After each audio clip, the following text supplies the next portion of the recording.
Thomas Paine, Sam Adams, Benjamin Franklin. These men spoke up for what they thought was right. From their courage came such documents as the Declaration of Independence and the Constitution of the United States. From their willingness to speak what was sometimes unpopular but right, we enjoy such liberties as freedom of speech, the right to keep and bear arms, and freedom of religion. There are those who still wish to oppress our freedoms, and there are still patriots willing to stand up and defend life, liberty, and the pursuit of happiness. Men like Zeb Bell, who honor our founding fathers and what they stood for. It's now time for Zeb at the ranch, speaking up and defending your freedoms. Brought to you by Magic Valley Les Schwab Tire Centers and all of the other great advertisers on the program. And now, Zeb Bell. You know, you got to hand it to Switzerland, and they issue, according to all the reports, a gun to every household. Switzerland's government issues and trains every adult in the use of a rifle, and Switzerland has the lowest gun-related crime rate of any civilized country in the world. Now, let's protect our Second Amendment. Good morning, everybody. Zeb at the Ranch. Here comes Kate Smith, and God bless America, followed by a patriot with our Pledge of Allegiance. Morning on a Monday.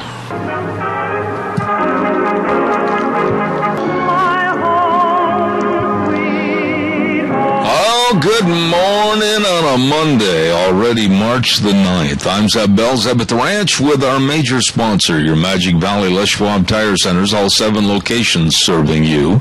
And, of course, some of our great advertisers, including Western Waste Services, always at your disposal. Get on the route service today. Call them. A locally owned and operated company serving you. 734-6969. Let's go over to our main studios right now, and Gina, do we have a pledger for this morning? We have Mr. Al on for the pledge and Michael Rogers on for the weather. Very good. Good morning, Al. How are you? Good morning, Zeb. How are you? I'm just fantabulous. What's going on in your world? Same old stuff. All right. Crap. Alan's world. Okay.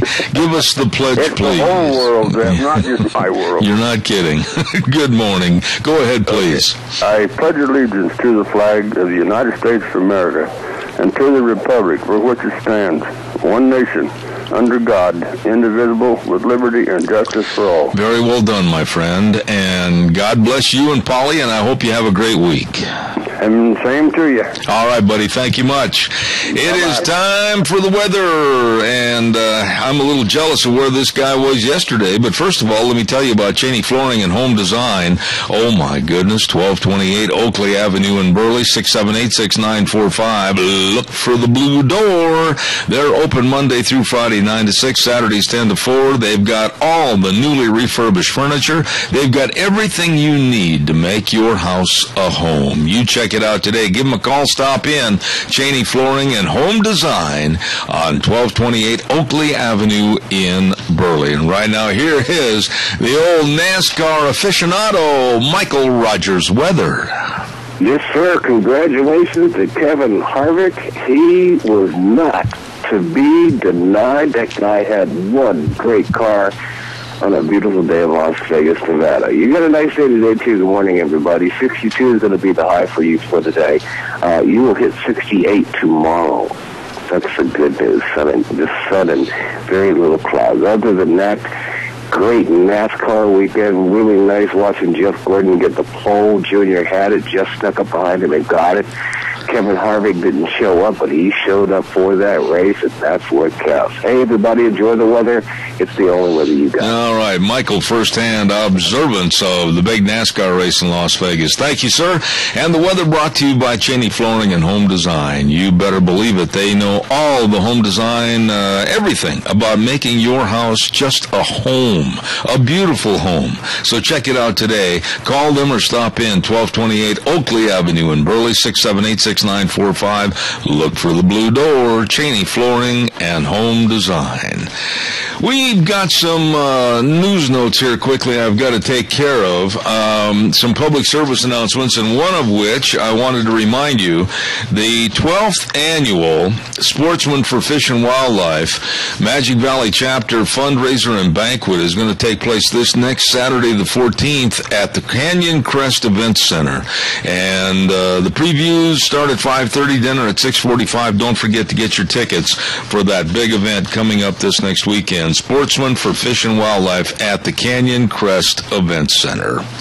Also, real fast, Daryl's Cleaners. Holy cow, are they busy. I've got to run in there today. I can't remember if I've got to pick some clothes up or if I've got to take some in there. But they are the world's best dry cleaner at 1223 Albion Avenue in Burley. Kevin and Cindy and the whole family serving you. And don't forget everything you take in there. All your rumply crumplies will come back looking brand spanking new. They are the best. Daryl's Cleaners, 1223 Albion Avenue in Burley.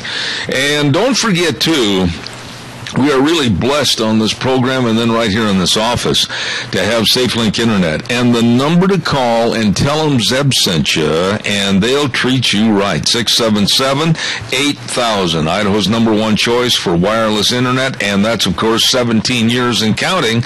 Don't forget, you can get the first month free plus free installation. You talk to them about it. Give them a call, 677-8000, SafeLink Internet, serving you. Calls are welcome and appreciated. 436-2244, 1-866-927-4587.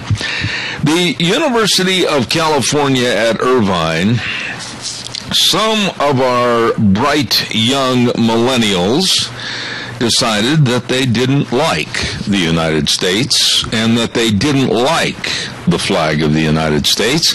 So they banned the American flag, they said, in a meeting that they had with the Associated Students of UC at Irvine.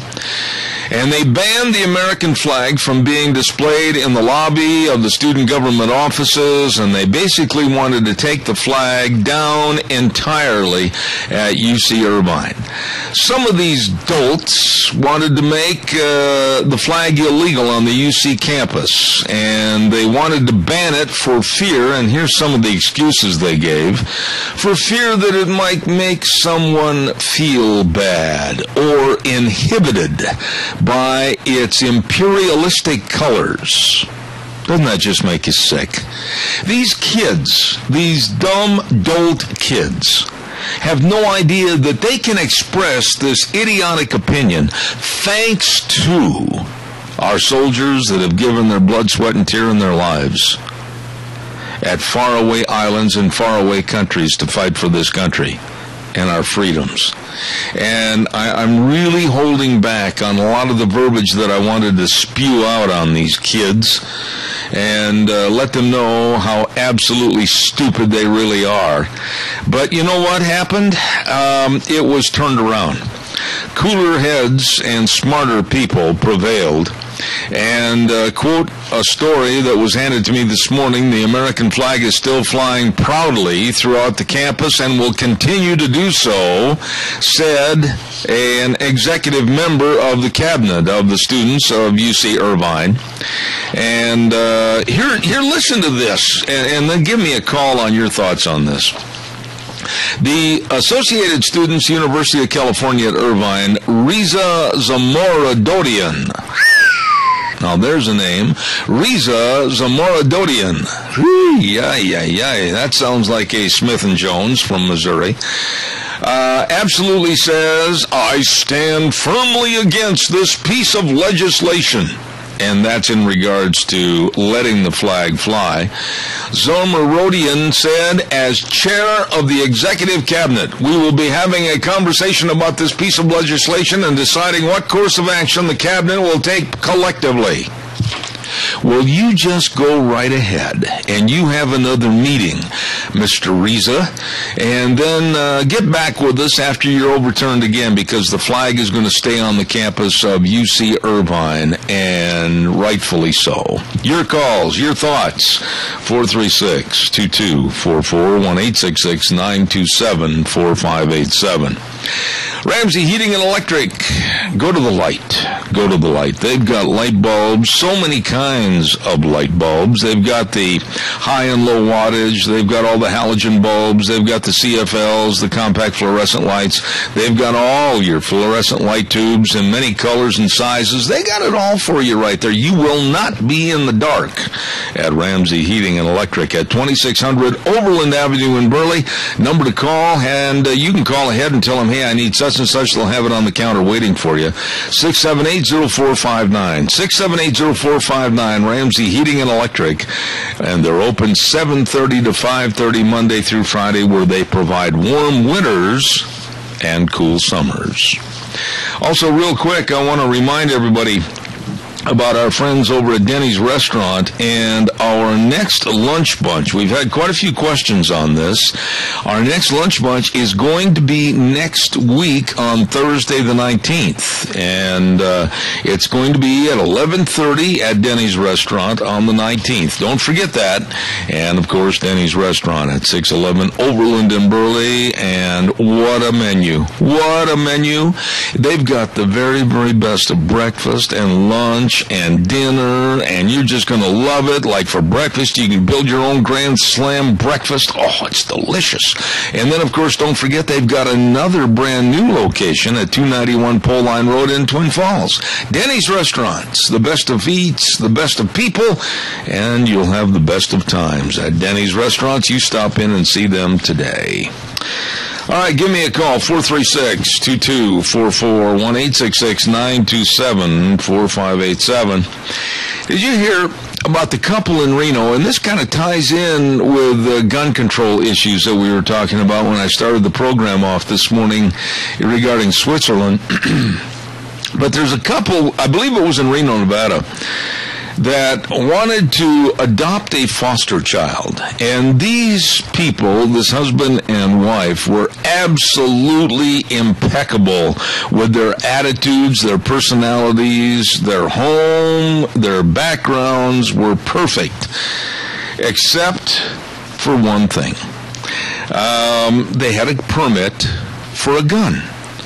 And after reviewing everything about this family, and by the way, this weekend had a chance to listen to the mom and the dad on television. They're just really nice people, very, very centered on family. After they found out that this family had a gun permit, they said, nope, you can't adopt the foster child. Has it got to this? Has it got to this now that if you believe in the Second Amendment, if you have a gun, whether you're a hunter, a sportsman, whatever, or you have it in your home for home protection. And by the way, this family had been, their home had been broken into. It was a home invasion a couple of months ago. Excuse me, and that's why they went down and got the gun permit and had a concealed weapons permit. Has it come to this now that we're all going to be victims? We all are being told that we can't have guns, or we're not going to be accepted as members of society? Give me your thoughts on this, please.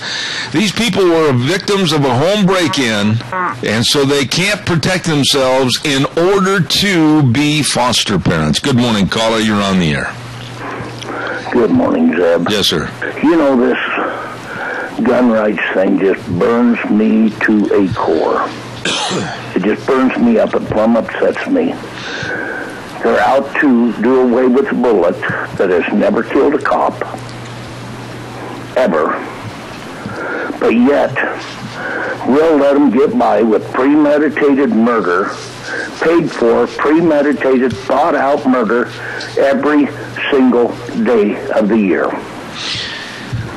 There are 2,800 paid for premeditated murders in this country every single day of the week. Mm-hmm. And there's not enough Republicans or not enough Democrats with enough backbone to go after these horrible murdering people. I can't... 2,800 abortions every single day of the year. Why don't we go after something that is really doing damage to our country rather than ridiculous propaganda baloney? Well, Jerry, wait a minute. Stop. Okay, I know you're worked up. I am too. But, you know, it's going to take more than you. It's going to take more than me. It's going to take a concentrated effort. It's going to be approaching the legislative authorities. It's going to be going after on a national level what's going on in Washington, D.C. It's going to be going after the Obama administration. It's going to be going after what they're trying to do to take basically our rights away and our amendments to our Constitution and destroy them. It's going to take a lot more than us getting mad. It's going to take a concentrated effort. Well, you know, it's idiotic. Our legislature and our government and the people that are not involved with it are not saying what it is. Premeditated murder is paid for. It's thought out. Now, I'm not going to ask you on the air if you're a gun owner or not, because I think that goes without saying, but I'm just going to say this, that any one of us that has a gun in our possession, and we have never been arrested, never had any criminal offenses whatsoever, we may be sportsmen, we may go hunting, we may use them for home protection, whatever the case might be, we're being discriminated against, i.e. this story about this husband and wife, and this is just the tip of the iceberg and more reason why we need to be upset and really make our voices heard. And I agree with you 100%. It is a right to own them guns. It's not a government privilege. That is a God-given right, and they have no business whatsoever meddling with it. And to say they aren't against guns, but they're going to do away with the bullets so they're no good is ridiculous. Absolutely. Jerry, I do appreciate it. And to people that own a gun legally that have never committed a crime and tell them they can have a child, I'm sorry, I can't go along with that either. I agree. Jerry, I'm sorry to call in and say I am upset because this really burns my bacon. And as it should. There's so many injustices that go in our government with both the parties. It's just unrealistic to me that they can get by with this because every one of them congressmen and every person in this country are assisting and committing of these murders. Jerry, thank you for your call. Thank you for your call, and I do honestly appreciate your feelings, and I know that you were very vocal this morning, and I do thank you, sir. Have a good day. Thank you so much. I agree with everything he said. Every single thing that he said. You know, we've got to let our voices be heard. I was listening over the weekend to Obama, and he was being interviewed on television in regard to about being a transparent, very transparent administration, and some of the things that have been coming out that have been hidden, etc. And the interviewer looked at Obama and he said, well, now, sir, really, your administration has not lived up to the being really transparent. And Obama had fire in his eyes. You could just see the steam coming out of his ears. And he said, well, it's true. And the interviewer had an opportunity right there to close in on the truth statement and then bring out facts, and he didn't do it. He didn't do it. He let Obama win that match. He had him on the ropes, and he let him go. Wiltran Incorporated, 529 F Street in Rupert with our old buddy Lucky Bourne. Hey, by the way, old Lucky's a darn good auctioneer. He did a great job for the Lincoln Day luncheon. Appreciate that. He wants to tell everybody they've got benefit packages available after 60 days of employment at Wiltran, and over-the-road positions available, and both provide great home time. All you need to do is call them at 639-6411. That number at Wiltran Incorporated, 639-6411. And And 2 years Class A driving experience and clean driving record required. Please get a hold of them today. You can apply online at WiltranIncorporated.com or call 639-6411. They are looking for very responsible drivers at Wiltran. Also, real fast, let's see, we got to tell everybody about Berry Equipment and Rental. My goodness, these folks are busy. This time of the year, my heavens, all the people are out cleaning up. This weekend, we spent a lot of time outside, Mike, in our shirt sleeves, cleaning up the yard, cleaning up the corrals, cleaning up old broken fences. Holy smokes. And if you need the equipment to get any job done, they've got it all for you. All the Bobcats and the Coyote tractors and the Walker mowers. Oh, yeah, we're going to be mowing here pretty quick. And the Doosan loaders, great pricing, fantastic warranties, rebates. Check it all out at Berry Equipment and Rental, South Lincoln and Jerome, and of course Addison Avenue West in Twin Falls, and 159 West Highway 30 in Burley. Berry Equipment and Rental, absolutely the best. All right, give us a call. 436-2244,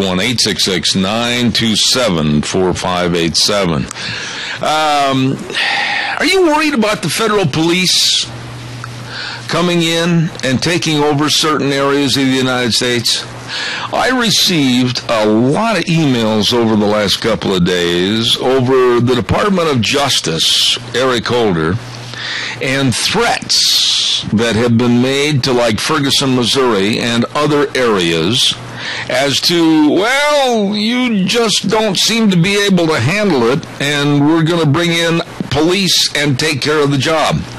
This deal in Ferguson is absolutely a tinderbox and going to get worse. The Department of Justice said for the reason of racial inequity, they want to dismantle and then they want to take control of what's happening to the police force in Ferguson. And this is a very spooky situation. I'd like to hear your thoughts about your concerns about this Obama administration in the last 683 days of this administration and the powers that they're going to try to impose, the changes possibly in our Constitution that they're going to step over, and what are your thoughts? I've got some more stories here this morning that really bug me, but I just wanted to hear your thoughts about the possibility of federal cops being assigned to Ferguson, Missouri to take over control. Give me your thoughts on that. 436-2244, 1-866-927-4587. Real quick, right now, we're going to have the Capitol Press Ag Minute, and it's brought to you by Mount Harrison Audiology with Christine Pickup, and you should make allowance for time and get over there and have a hearing screening. That's right. Mount Harrison Audiology and Hearing Aids right behind the Minidoka Hospital across from the emergency room. The number to call, can you hear this? 312-0957. 312-0957. You give her a call, set it up an appointment, and Deanne, remind me, I've got a call, and I want to get over and have my hearing checked and see what's going on. You should too. Mount Harrison Audiology and get a hearing screening today. 312-0957. Right now it's time for the Capitol Press Ag Minute. Today's Ag Minute brought to you by the Capitol Press, the West Ag Weekly. The U.S. Potato Board has hired a veteran potato industry leader to fill a newly created position tasked with coordinating spud research nationwide. USPB announced March 4th that Ryan Craybill will start April 1st as its Director of Research and Analysis. Craybill currently serves as Senior Director of Legislative and Regulatory Affairs with National Potato Council, based in Washington, D.C. Prior to joining MPC, Craybill served as Deputy Director of USDA's Office of External and Intergovernmental Affairs and as the agency's White House liaison. During USPB's annual meeting March 10th through the 12th in Colorado Springs, the organization also planned to form a new research committee whose members will work closely with Craybill and help set research priorities. For the Capitol Press Ag Minute, this is Brandon Tenner. For more agriculture news and information, turn to the West's Ag Weekly, the Capital Press, and capitalpress.com. Oh, my goodness. I did not know this. About 2 to 3 of every 1,000 children are hard of hearing or deaf. Well, have your hearing checked today. There are answers. There is help. Mount Harrison Audiology and Hearing Aids with Christine Pickup. Call them today for an appointment at 312-0957. Really nice people. Hey, you know what? I'm going to give away some cinnamon rolls right now. And it's Monday, and it's Sophie's Cinnamon Roll Monday. And, of course, we want to say thank you to Sophie's Chatterbox at 530 East Street in Rupert, right on the square. And here's how you can win a half dozen of those huge, delicious cinnamon rolls. All you have to do is be the first person to call in. And if you've won before, Zach, you're ineligible. So we've got the list of the winners, but here's the question for the day. And if you win the cinnamon rolls, you just call Sophie's and tell her when you're going to be in, show your ID, and you are the lucky winner, okay? Here we go. In the television, this is an easy question. Everybody should know the answer to this one. In the old TV show, Magnum P.I., starring Tom Selleck, that was shot as him being a private detective over in Hawaii, he always wore a certain Major League Baseball cap during the series. What was the team cap that Selleck wore on the TV show Magnum P.I.? Always had that cap on, and it was one Major League Baseball team. What was it on Magnum P.I.? We have a caller with the answer, they think, to the question. Good morning, caller. You're on the air. Yes, it was Detroit Tigers. Who is this? This is Tim. What's your last name? Gerard. Tim Gerard, is that right? Yes. Well, where do you live, Tim? Jerome. You live over in Jerome? Yeah. Well, let me tell you, if you live over in Jerome, you have never sunk your grinners into the most delicious, delectable cinnamon rolls like you're going to get over at Sophie's Chatterbox, 530 East Street in Rupert, and they're as big as Spalding footballs. So you better make sure you call. Let them know when you're going to be in there to pick them up because you're the winner, okay? Okay. All right, Tim. Thank you. Over in Jerome. And the winner is Tim Gerard. Thank you. And Sophie's Chatterbox, breakfast, lunch, and dinner, 530 East Street in Rupert. And the answer was the Detroit Tigers. As a matter of fact, he had some close ties to the Detroit Tigers and made some other movies and everything, and always it was the affiliation with the Tigers. So Tom Selleck, Magnum P.I. All right, give us a call, 436-2244, 1-866-927-4587. Well, I've got just a minute. I want to remind you, too, about our friends over at, and I lost the doggone commercial. I had it right here in my hand. There it is. Precision, Streamline Precision. Really good folks. I had a couple of calls this weekend, as a matter of fact, from some folks that said, hey, wait a minute, we're thinking about building this, that, or the other, and you mentioned this Streamline Precision at 120 South, 100 West of Burley, right next to Dot Foods. Well, that's true. And all you have to do to find out for estimates, etc., call Tim Vaughn, and here's the number to call, 431-7314. That's right. Streamline Precision is a family of companies providing construction, excavation, and fabrication services. And right now, boy, they are really out there working hard, trenching for pipelines, and they're laying a lot of concrete right now at dairies and ranches, for mangers and feed alleys. You get a hold of them today. They're currently also building the new Funk Dairy over here in Murtaugh. You better believe it. As I said, they're located at 120 South, 100 West of Burley. Streamline Precision. You give Tim Vaughn a call today for an estimate, 431-7314. They are professionals serving you. Good morning, caller. You're on the air. Good morning, Jen. Zep. Yes, sir. Now, as far as your school kid down there in California, if you don't like it, you can't love it, then leave it alone and get the hell out of the United States. We'll take care of our own. There, I said it. Al, let me ask you, when you were a young man growing up, did you, let's say in your latter teens, early 20s, this never was any kind of an occurrence of denigrating and wanting to run the flag down the pole and stomp on it like it is today, was it? No, it never was. That's what makes me so damn mad. They let these foreigners come in here and all that crap, and these rebels, and instead of cracking down on them, say, hey, that's our national symbol, you leave it the hell alone. But no, they don't have their own way. So I say, if you can't love it, leave it and get the hell out of here. Well, I certainly do appreciate your opinion on it, Al, but... Now, on another one, you were talking about Ferguson. Yes. Judge Janine, she said it right to the T, and I hope that colored lawyer that's for that Ferguson deal, she put him in his place the other night, and I got to praise her for that. She said, what can you sit there and tell me that you've seen all the evidence of that big bully pushing the store owners around, setting fires to the building, and you say it's the police's fault? She says, get a life and tell the truth. And that guy didn't have a comment to her. Well, Al, the other thing, too, while you're on the air here, let's talk about this for a minute. The hands up, don't shoot. That was never an occurrence. It did not happen in the Ferguson case with Michael Brown and Officer Wilson. There never was anything like that. That was blown out of the theory that went to the courts. Absolutely a falsehood. It was a lie. Hands up, don't shoot. And yet, basketball teams picked up on it. Baseball teams picked up on it. Football teams have picked up on it.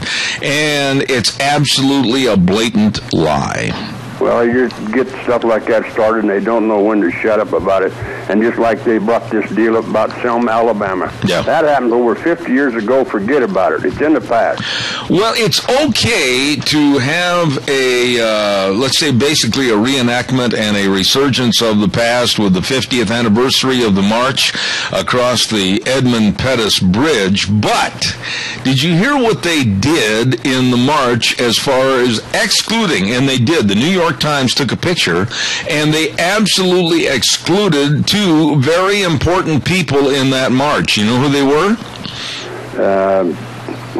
See, one of them was a white guy. No, I'll tell you exactly. You're right on the Caucasian, but he just happens to be a former president of the United States. They cropped the picture and didn't even mention that George Bush and his wife Laura were walking across the bridge with the Obamas. Well, it'll all come out in the wash, won't it? Absolutely. Yeah, they said there was just not enough room to put them in the picture. And when you look at the original picture, they're walking less than two people apart from each other, and there's no excuse for what the New York Times did. I know it. Well, we got to do something and bring our country back like it used to be, because it's getting worse every day. Oh, yeah, but wait a minute. How are we going to do that? How are we going to instill in these kids? How are we going to instill in these people that are even up into their mid-30s this absolute hatred that they have for the red, white, and blue and what America has given them? How are we going to instill in them a work ethic at that age to go out and try to be something other than a leech on welfare? Okay. Take that bunch of knotheads, bull-headed people that don't want to believe in the United States, take them over to Thailand and over to Indonesia and show them the mass graves and all that stuff that we fought to help people keep a living. Let them see that stuff. Don't cover nothing up. Don't cover up Auschwitz. Show it to them. The stupid people don't get it through their heads. It's coming here, and if you don't do something about it, we're going to be next.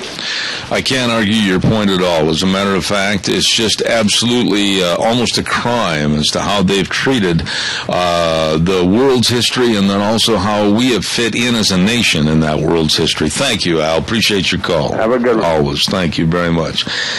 Give us a call, 436-2244, 1-866-927-4587. This is no kidding. I'm looking at the picture that was on the front page of the New York Times, and you can see Obama, and you can see Michelle, and you can see the people walking along. And then if you look at the far right of that picture, in the cover of the New York Times, you will see an elderly lady she has a shawl over her shoulders. But that's where the picture stops on the right-hand side. But what you don't see is that almost right next to her, Laura and George Bush walking along, and they were cropped out of the picture. They left them on the cutting room floor. Calls are welcome, 436-2244, 1-866-927-4587. Minicash Sales, sponsor for Dr. History on Tuesdays. And we certainly want to say thanks to Zach and Joanne and the whole crew at 1321 East Main in Burley. They've got everything over there, and I mean it. They've got all the vinyl and metal siding. They've got all your carpet needs. They've got all the solid surface countertops. They are excellent people to work with, and they also are a distributor for the Tartar Ranch and farm equipment. And I'll guarantee you, panels, cattle handling equipment, tanks and waters, everything from Tartar, the best. You be sure and be listening on Tuesdays to Dr. History at 10:06, brought to you by Minicash Sales, 1321 East Main in Burley, right across from the Burley Airport. Caller, I'll be right there. Stand by. Don't forget to Gano Landscaping and Sprinkler Service at 336 South, 450 West of Paul. Number to call old Scott. Get him up, get him going, 431-8733. And if you need your trees pruned properly, I like that, pruned properly, you call them. All the fruit trees, ornamental and shade trees, and large dangerous trees, no problem. They can handle them. They've been in the tree and landscape business for over 35 years. The best, Scott Gano Landscaping and Sprinkler Service, 431-8733. Caller, good morning. You're on the air. Good morning, Zeb. Yes, sir. Did you see Friday where in Florida they're wanting churches to buy a license so you can pray? You know, I had it called into me. I did not see the story or read the story, but I just don't understand, Doug, why people can't understand that here in the United States of America, with all of our religious freedoms and everything that we have in this country, they are under attack, they are under siege. And I'm going to go one step further this morning with you, Doug, and I'm just going to say this.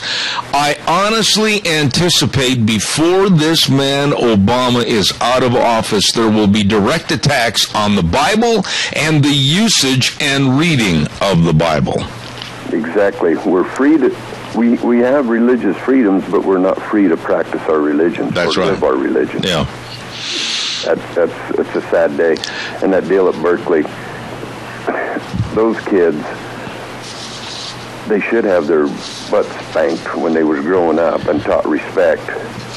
They have no respect for anybody but themselves. It's a me society. Okay, but now wait a minute. They have the right. Let's be really straight off the cuff on this. Okay.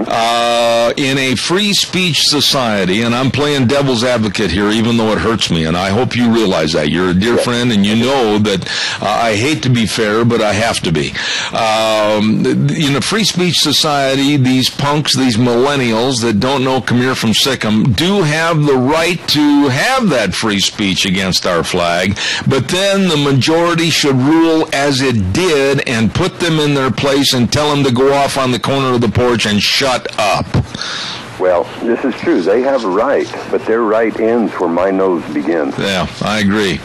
Because I have rights also. They came out and they said that the symbolism has negative and positive effects against the other individuals. I really don't care, Doug. I don't care if anybody from another foreign country is here. I don't care if the flag offends them. I don't care if they're offended by the way we do things. This is our flag. This is our country. This is our culture. If they don't like it, be sure and get a round-trip ticket and go back to the hellhole that you came from.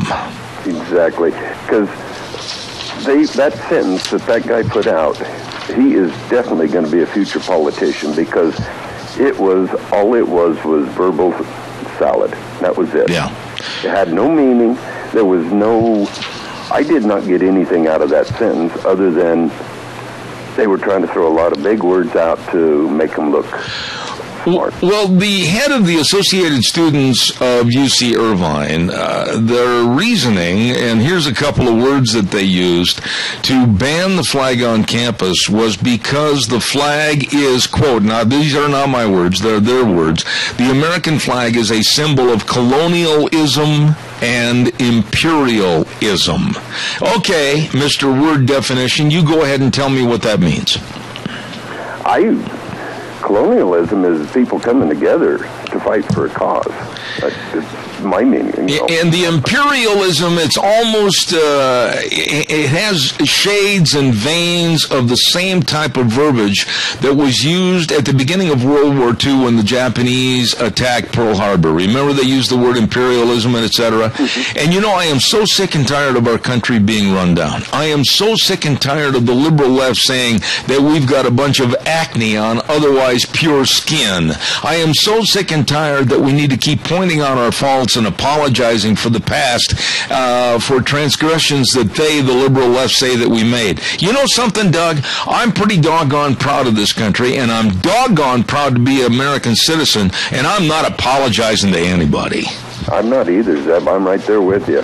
I'm very proud of it. All right, my friend. Thank you for your call, as always. You bet. Appreciate it. Thank you very much. I am so sick and tired of the liberals saying, oh, we got to apologize for this. Why, we sinned. Why, we shouldn't have done that. My goodness, we were wrong. I'm not apologizing to anybody, ever. I am so proud of this country. I'm proud of what my grandfathers did over in my grandfather, meaning my dad and my mother's father, fighting in World War I. I'm proud of my dad and my uncles, all of whom did not return in World War II. And I'm very proud of my buddies from high school and college that served our country during Vietnam, many of whom did not come home. Apologize? Not from me. Time for the weather, and the weather's brought to you this hour by Red's Trading Post at 203 Fifth Avenue South in Twin Falls, historic Old Town location, and the family's had the business there since 1936. The very best of guns, the very best of ammo, the very best of all the accessories, and the very best of people serving you. They know, and they will help you when you go into Red's Trading Post, 203 Fifth Avenue South in Twin Falls, and right now here is Michael Rogers' weather. Hello, everyone. Michael Rogers with them at the ranch. Sunny, I won't say clouds. You see a few clouds today, but it's going to be a pretty nice day throughout much of the Magic Valley. So temperatures are going to be rising up rather nicely. Thank you very much. Enjoy that beautiful day and enjoy that weather.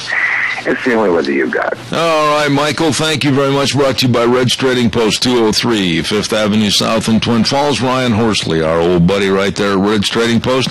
You stop in and see them today. Hillary seems to have lost a whole bunch of emails. Oh, isn't that a shame? I mean, Hillary lost some email. Why, she can't find them. Why, she was running her emails on a private account instead of a government account, and, well, it seems like, why, they've lost a whole slug of emails that might have and may have pertained to Benghazi. Now, isn't that a kind of a perilous stroke of luck, bad luck? Why, I can't imagine. But you know what happened? I found this, and I thought I'd share this with you about Hillary Clinton. In 1996, Hillary Clinton was quoted as saying, "I don't write anything down. It could get subpoenaed." Ooh, and how history has come back again. Hillary Clinton's desire to keep documents that could incriminate her out of the public eye is nothing new, and she told Jim Lehrer, and Jim Lehrer was on PBS's NewsHour, and that was back in 1996. Heavens no, I don't keep any notes on what's happening. Heavens no, it could get subpoenaed. I don't write anything down. history may have repeated itself. And this woman that is trying hard, I believe, to become the next president, hopefully this kind of act will, so to speak, shoot her in the foot, and she will not make it to the nomination process for the Democratic Party. One can only hope. I do not trust the Clintons. I do not trust the Clinton machine. I do not think this woman has any qualifications, and I think she would absolutely be worse than what we have now. Give me your thoughts on that. 436-2244, 1-866-927-4587. Hey, I want to tell you a little bit about what's happening. This next week, Thursday the 19th of March, from 4 to 6 p.m. With the Idaho Department of Labor. I'll tell you what, they're going to be having a special job fair at Dot Foods. That's right. And what they're looking for over at Dot Foods are quality people. Drivers, full-time, part-time, team drivers, transfer drivers, and warehouse people, full-time and part-time. Now, Dot Foods has done so much for the area, and they are absolutely a business to be proud of. And they're growing and they're hiring, and Dot Foods needs new people. As a matter of fact, Dot Foods has seen a 12% increase in volume over the last year, 2014, and I guarantee you that these people that work for Dot are happy campers, and you can learn more about Dot's truck driving school reimbursement program and full-time employees, excellent benefits, 401ks, etc. at Dot Foods. And you be sure and give them a call and check out everything that they've got for employment positions at Dot Foods, okay? You check that out today. Calls are welcome, 436-2244, 1-866-927-4587. Let's see what else have we got to worry about this morning. This is something that's very, very scary. How many of you happen to catch the interview with the ISIS American prisoner and listen to the tape that he made talking about ISIS and telling the world where they were and how powerful they were? I think that one could ascertain that this young man knew what he was talking about, and he said that ISIS America is here. ISIS, he said, has representatives in every single state in the Union. And if that's not chilling enough, they have the potentiality of terror cells in every single state of the Union. At a certain call, a beck and women call, they could create havoc all across our 50 states. And then, this morning, it was brought out that the American Islamic group Boko Haram is trying to join forces with ISIS. And what's our government doing? What's this Obama administration doing? Nothing. Absolutely nothing. I know that a former FBI director was quoted as saying he was very, very fearful as to the power and intent of what ISIS was capable of doing, not only abroad, but also right here in this country. I don't know what your fears are, but mine are growing by the day, because this administration seems to sit back and do absolutely nothing. However, when it comes to doing nothing, that's not true with the Democrats going after their own. Do you remember Democrat Robert Menendez? Bob Menendez, supposedly about a year and a half ago or so, remember he was the one that supposedly had taken some not so good trips with a private pilot and a private friend that was a big businessman, and they went to a little island and they did some hanky-panky and everything, and there was a lot of money spent and everything, and it was all hushed up. Oh, but All of a sudden, this story is starting to take new legs and have new life because Democrat Robert Menendez spoke out against Obama last week. He spoke out against Obama not listening and going to the Netanyahu speech in front of Congress, and all of a sudden, why, it's a miracle.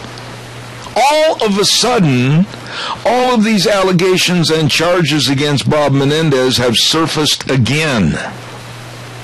And it's kind of like the Obama administration. You don't criticize them.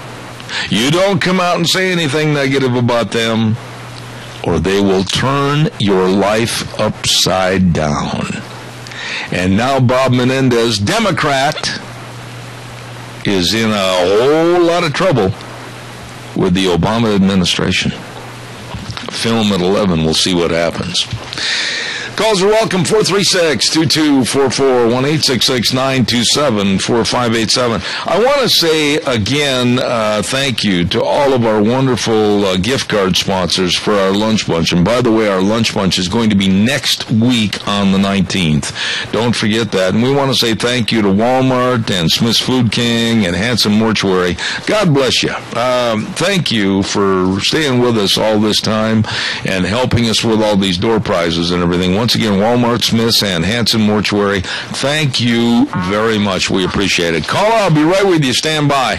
Don't forget, big spring tire sale going on at your Magic Valley Les Schwab Tire Centers. Oh, my goodness, convenient credit for tires and services, best tire value in the industry, and they've got the Ultra Z900 on sale. All-season design, 60 to 80,000 mile warranty. Ooh, that's a ripping good tire for your car. And for your pick-em-up trucks, how about the Open Country AT2? Outstanding traction, long-lasting tread, Open Country AT2. These tires, along with all the other tires on sale, you stop in and see Lane and Rupert, Dave on Blue Lakes and Twin, Mike and Buell, Mike and Jerome, the Twist family in Paul, John on Poline in Twin Falls, and Randy on Overland in Burley, your Magic Valley Les Schwab Tire Centers. Caller, I got a minute and a half, real fast, go. Yes, good morning, Zeb. Hello, Tony. This bloody tragic situation we have going on in this world right now is dumped in Obama's lap for pulling our troops out of the Middle East when we needed them to stay there the most. Tony, real quick, I want you to give me your opinion because you've listened to Martin Moyer with his book called Twilight in America about the terror cells and everything. How concerned are you from what you've read and what you found out about ISIS making that claim that they are in every state in the United States right now? Well, they're setting up their operations right here in this country. They've been doing it for 10 years now. Mm-hmm.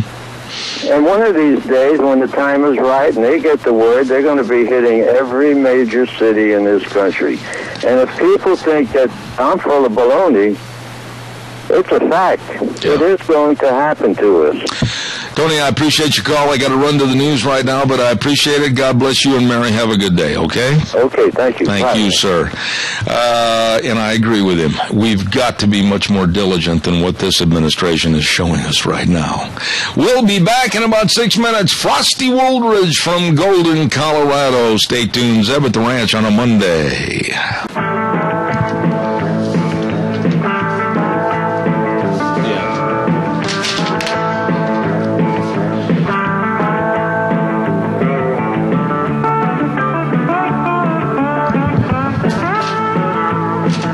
Good morning, welcome back. Here we go, hour number 2. And of course, Zeb at the Ranch with our major sponsor, your Magic Valley Les Schwab Tire Centers, all 7 locations serving you. And of course, also our friends at Western Waste Services. From the canyons of the Snake River and all across southern Idaho, we're always at your disposal. Western Waste Services, we care about our community, our resources, and this great land. Western Waste Services is lending a hand, always at your disposal. Western Waste Services. Oh, Western Waste Services, absolutely the best. Locally owned and operated. Western Waste Services, always at your disposal. 734-6969, the number to call for the very best of all the dumpsters in various sizes, the porta potties, and of course get on the route service and get rid of that garbage on a weekly basis. Absolutely dependable. You can guarantee yourself they're going to be there right on time. Western Waste Services, always at your disposal. Get on the route service, 734-6969. Thank you, Western Waste. We're going to have Frosty Woolridge on the air with us just momentarily, but right now stand by. Hanson Mortuary at 710 6th Street in Rupert with our dear friend Joel Heward and his staff. What a wonderful, wonderful location and staff they have serving families all over southern Idaho. And they can travel to rural towns and churches, and they can help you and your family make all the arrangements when there's the passing of a loved one. Always, always upholding the highest ethical standards with unquestioned integrity. Don't forget, give them a call, please, 436-5636. Hanson Mortuary, 710 6th Street in Rupert. Right now, let's go to the phone lines, and a dear friend of ours on Mondays, always from Golden, Colorado, Frosty Woolridge. Good morning, Frosty. How are you? Good morning. Good morning, Zeb. Always a pleasure, sir. My pleasure to have you on the program, and I know you do many, many programs and write many, many stories for various publications, etc. This morning, I was just going to ask you about, what did you think about that Selma march that they had in Selma, Alabama, and the rudeness of leaving George Bush and his wife Laura out of the picture and only focusing on Obama and Michelle and others? They just literally cut them out of the picture that was on the front page of the New York Times. What were your thoughts about that? Well, obviously, there's a whole lot of, the race relations in this country have really gone forward as to the law of the land. I mean, the reality is this country started with slavery and incredible cruelty and unbelievable inhumanity to inhumanity to humanity. And here we are 300-400 years later, and there is a tremendous amount of white guilt. There's a tremendous amount of racial problems still going on in this country. There certainly is tremendous racism both ways now. It's not just one way, it's both ways. And while the books have created an equal society, the laws have created a successful and equal society, the reality is that there is still a tremendous amount of racial inequality. There's a lot of racial tension. There's a tremendous amount of separation. And the fact is, even though the American people, and virtually that's the Caucasian American people, the white people of this country, elected Barack Obama not once but twice, there's still a tremendous amount of dis-ease, if you will, and that's unease, if you will. And there are also, of course, newspapers who have their own bias. So we're still going to continue to struggle with this thing, not only now, but 10 years from now, 20 years from now, 30 years from now, because there's tremendous educational consequences of all these inner city kids that just simply don't have educations and aren't capable of handling jobs, etc. So you also have this breakdown of the black family in America. 73% of these children are illegitimate. They're born out of wedlock, and they're on welfare. And so it's just so complicated, and it's so exasperating on so many levels, because in so many ways there's just no way to change what we've done or what has happened to our country as to racial inequality and racial attention and all that goes with it. And so you're going to see different newspapers trying to do different kinds of biases. And I'm sure that you're just as frustrated, and most persons listening to the show today are just as just as anguished as you are and I am, and watching all of this on different levels, and that's pretty much, I guess, a confused answer, if you will. Well, it's not so much of a confused answer at all. I mean, it's an opinion that's a good opinion, but I will say this, and you can argue with me or have a right to disagree. I honestly think that racial tensions in this country are worse now after going 1.5, 10 years of office with Obama than they were ever before after the Selma March 50 years ago. What I'm trying to say is I think that there's been more of a inflaming of racial tension thanks to Eric Holder with the DOJ, thanks to Barack Obama and things that have been or not been done. And when I look at what's going on around the country, I think our racial tensions are more severe today than they were 10, 15 years ago because of Barack Obama. I agree with you 100% on that. Barack Obama has really caused a tremendous gap in racial relations in this country because he has race-baited a lot of the situations, whether it was the professor there at that Ivy League college that you had the police officer have a beer with the president and that black professor who really is an angry black professor, angry at whites, and all that goes with that. You also have racial segregation going on in all your major cities. I mean, there's no question racial segregation is going on. You've got John Lewis, the congressman, who was right there. Was it John Lewis, one of the bald-headed black guy that must be in his 70s, who's still a congressman? I think it's John Lewis, but I'm not sure. He's talking about, well, we've come a long way, but we've got so far to go. One of the great problems about black America is that it continues a tremendous percentage. When you think of 73% of the African American children are born out of wedlock, and they grow up with just a single mother on welfare, there's virtually no chance for them to have any kind of equity, any kind of educational balance, any kind of male-female balance, so that they can grow up to be balanced human beings. And so they're all at the bottom of the ladder. And so then you have all of the crime, and then you have more illegitimate children out of wedlock, and you have more illiteracy. And because of all that, and what is frustrating to me, because I follow this, as you know, closely, the Black Caucus of America, that's the African Americans who are senators and the congressmen and congresswomen like Maxine Waters, who is absolutely makes the most ridiculous statements anyone's ever heard. They're not doing anything for African Americans across the country as to jobs or certainly as to education. But in fact, the Black Caucus has literally helped illegal immigration into this country, has done nothing to stand up against it. And as a matter of fact, I'm reading a new book right now. I'm doing a review on it. It's called How Many Are Too Many by a progressive, Phil Cafaro, who is a philosophy teacher at the Colorado State University, and I know the man. And I'm reviewing the book right now.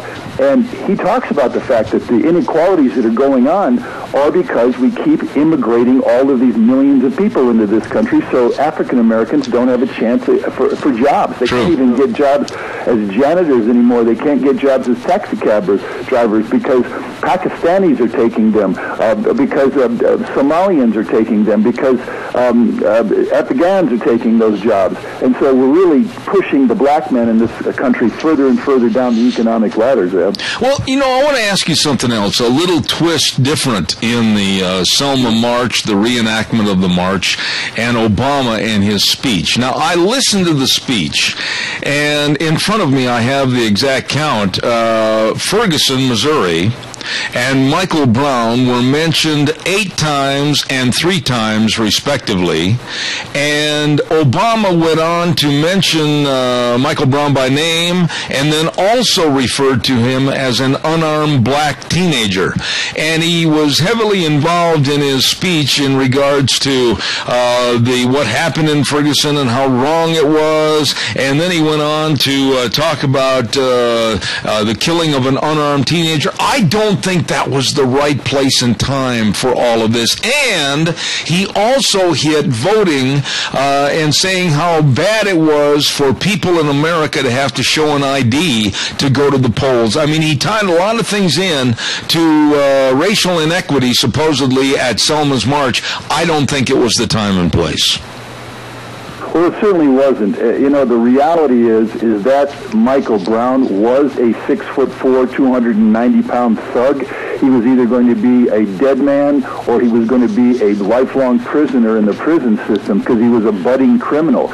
Trayvon Martin, same thing. If you looked at his Facebook page, he was flipping the bird right there in the front page of his Facebook, and he was himself a budding criminal that was either destined for jail or destined for death, one way or the other. And one of the other really sad things about Barack Obama and really all the black leaders in this country, whether it's that what is that one guy, Sharpton, Al Sharpton. He's such a flagrant racist himself. And race baiter, that he does nothing to bring the American people together, and certainly to lead American African Americans together.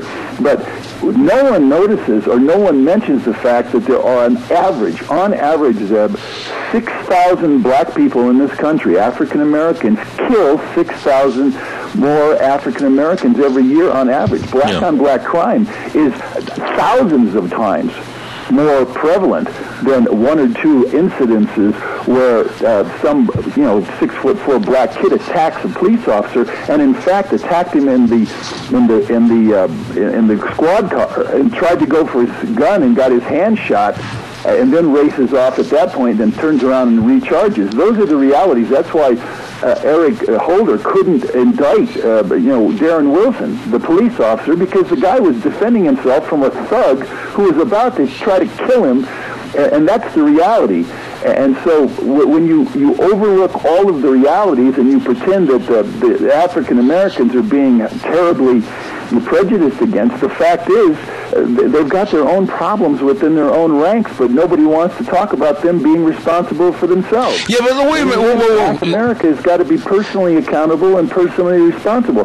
When you think that 73% of those African American children have a father that didn't hang around past the night of conceiving them, that's irresponsibility on a level that's just monumental in this country. But you won't see Al Sharpton or Pastor Wright or any of the black leaders talking about that. In the end, black America's got to start getting down to responsibility for its own education of its people in the schools, staying in school, and being responsible and responsible procreation. We shouldn't have 73% of black children being illegitimate, and the fathers just run away to another possibility for illegitimacy. So that's how complicated this thing is. But in the end, it's either they start taking responsibility for their own actions, or they're going to continue as they have, and then everybody's supposed to feel sorry for them. You can't. You got to live your life, and you got to be responsible on a personal level. Well, and there's another angle that could affect the entirety of our United States and step on our Constitution even more, and that's the angle that Eric Holder and the Department of Justice are taking, where they basically, and this is what's really funny, and I don't mean laughing, haha, I mean funny, very strange.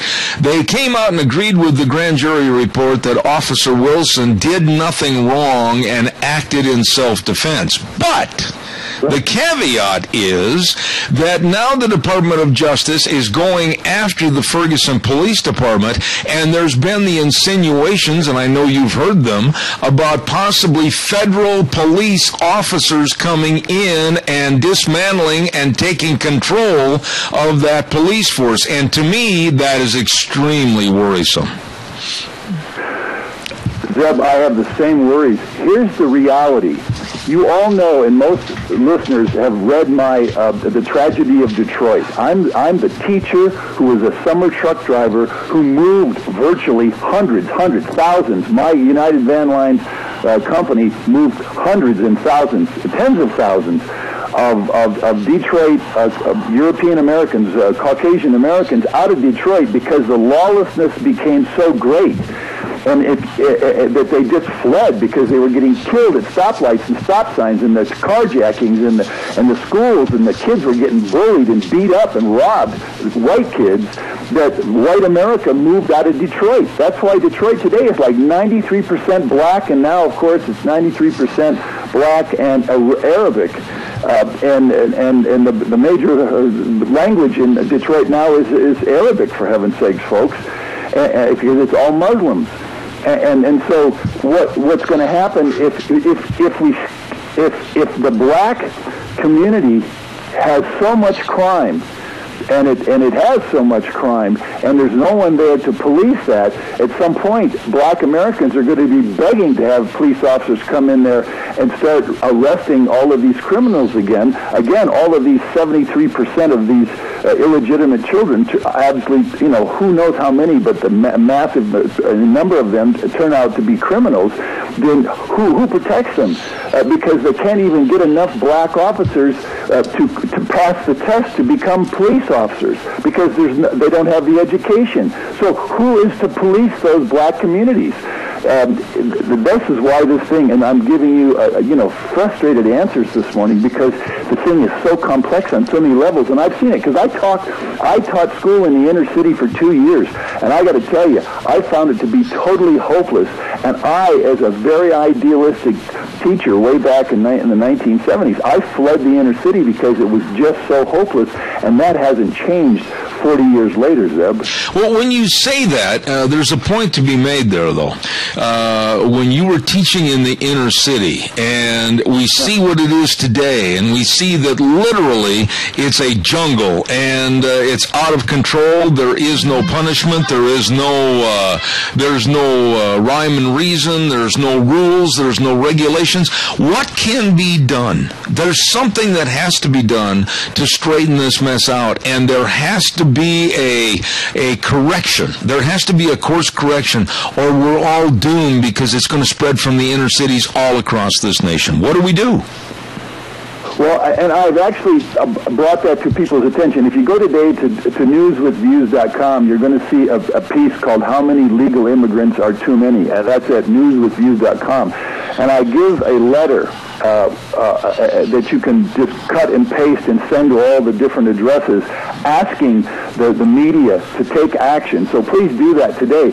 What we really need is to stop mass immigration into this country, bring it down to literally less than 100,000 per year. 0 would be better, so that we can start attacking our inner cities with education, with jobs training, with personal responsibility. I think as a teacher, we need to have separated classes. We need to have boys and boys schools in the inner city, and we have to have girls and girls schools, so we can have less of the sexual tension that absolutely is a part of their last 4 years in high school, and all of the gang stuff and the clique stuff and so forth, and actually have these kids start taking classes that they get educated to specific job possibilities. We also have to, as a nation, start creating jobs that fit the intellectual achievement levels of the different individuals. Some folks, unfortunately, are just cut out to be janitors, and some are cut out to be truck drivers, and some are cut out to be the taxi cab drivers or whatever. But the key is we can't keep pumping 100,000 legal immigrants into this country every 30 days and think we're going to solve the inner city and the African-American work problem and the African-American illegitimate out-of-wedlock child problem by simply adding more people. So you'll all find that piece in newswithviews.com today to be very appropriate to what we're facing, and that's one of the keys that I can give as and the Black Caucus and the black people and the black leaders, Colin Powell, even the top black entertainers, they need to start inspiring, whether it's Beyonce or whether it's Will Smith or any of these people. They got to start talking to the African American constituents and fellow African Americans, and start saying, hey, we got to take action here, not sit in our butts and take welfare and food stamps and Section 8 housing, because in the end, it just leads to quite a miserable life in a very, just a very scant life, if you will. And so those are some ideas that I bring about in this article that I wrote today. Well, I would say this, though. I would say this as an addition to what you're saying. I would not limit what you just said to just the black neighborhoods. I think right now there needs to be an encouragement from all races, whether they're Hispanic, whether they're Caucasian, or whether they're black or whatever, to get up off the couch and try to be all you can be and make a success out of your life. I think we're all guilty of not helping the younger generation understand that you can achieve success. Well, I agree. It has to be, the thing is we're all in this together, whether we're black, whether we're white, whether we're brown, whether we're Chinese, or whether we're, even the Somalians that are here that are a whole new different ball of wax, even the Pakistanis, all of these people that are here in this country, if we don't pull together, we are going to pull apart.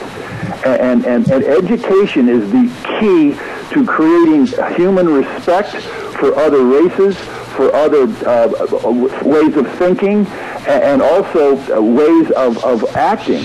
And again, in the end, it has to get down to personal accountability and personal responsibility.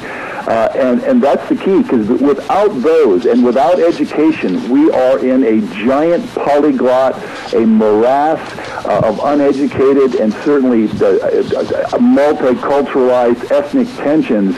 And the more illiterate we are and the less educated we are, there's going to be less and less toleration or any kind of accommodation, and we're going to find ourselves as a country completely splitting at the seams. And Barack Obama, with his particular form of leadership right now, is splitting those seams even wider, creating these racial divide. I'm hoping the next president that gets into office has the ability to start taking action instead of just rhetoric that divides us even further. Absolutely. Frosty, I got to run. I'm over time, but I just want to say thank you again. Excellent job this morning. Appreciate it, and we'll talk to you next Monday. Frosty Woldridge in Golden, Colorado. God bless. Thank you so much. Thank you, Zeb. God bless. Thank you. Frosty Woldridge, a dear friend of mine in Colorado. Straight shooter, too. I appreciate that. Hey, when you think about life insurance, think about health insurance and retirement planning and employee benefits. You know who I'm going to talk about. You better believe it. Cameron and Siemens Insurance, Highway 24 in Rupert. Yes, sirree, Bobby. Dean and Todd, always dedicated and responsive to your needs. Very devoted to serving you. So please get a hold of them today. Make an appointment, 436-4424. Cameron and Siemens Insurance, Highway 24 in Rupert.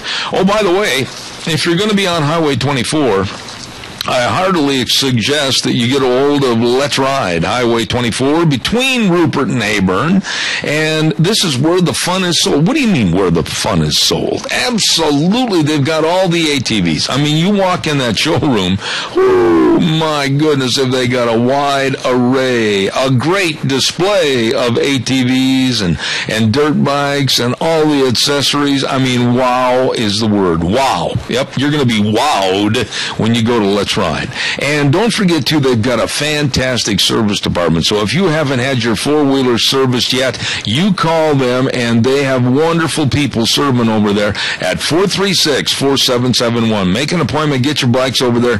This weather is fantastic to get out and enjoy some fresh air. So stop in or give them a call. Let's Ride, 270 Highway 24 between Rupert and Heyburn, where the fun is sold. Absolutely.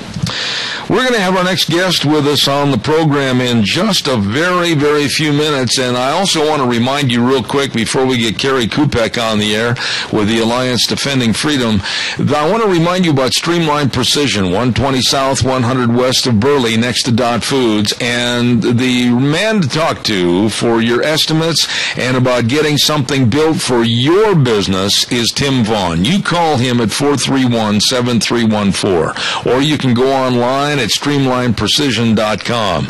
Now, don't forget, Streamline Precision Contracting is a construction company specializing in large-scale industrial projects. They're experts in constructing agricultural buildings, grain silos, commercial steel buildings, and like I told you last hour, they're really doing a lot of trenching right now for pipelines and doing a lot of cement work for mangers and feed alleys at dairies and ranches. You get a hold of them today for your building project. They are the professionals to get the job done right. Streamline Precision, 120 South, 100 West of Burley. The number to call for an estimate, 431-7314. You call Tim, 431-7314.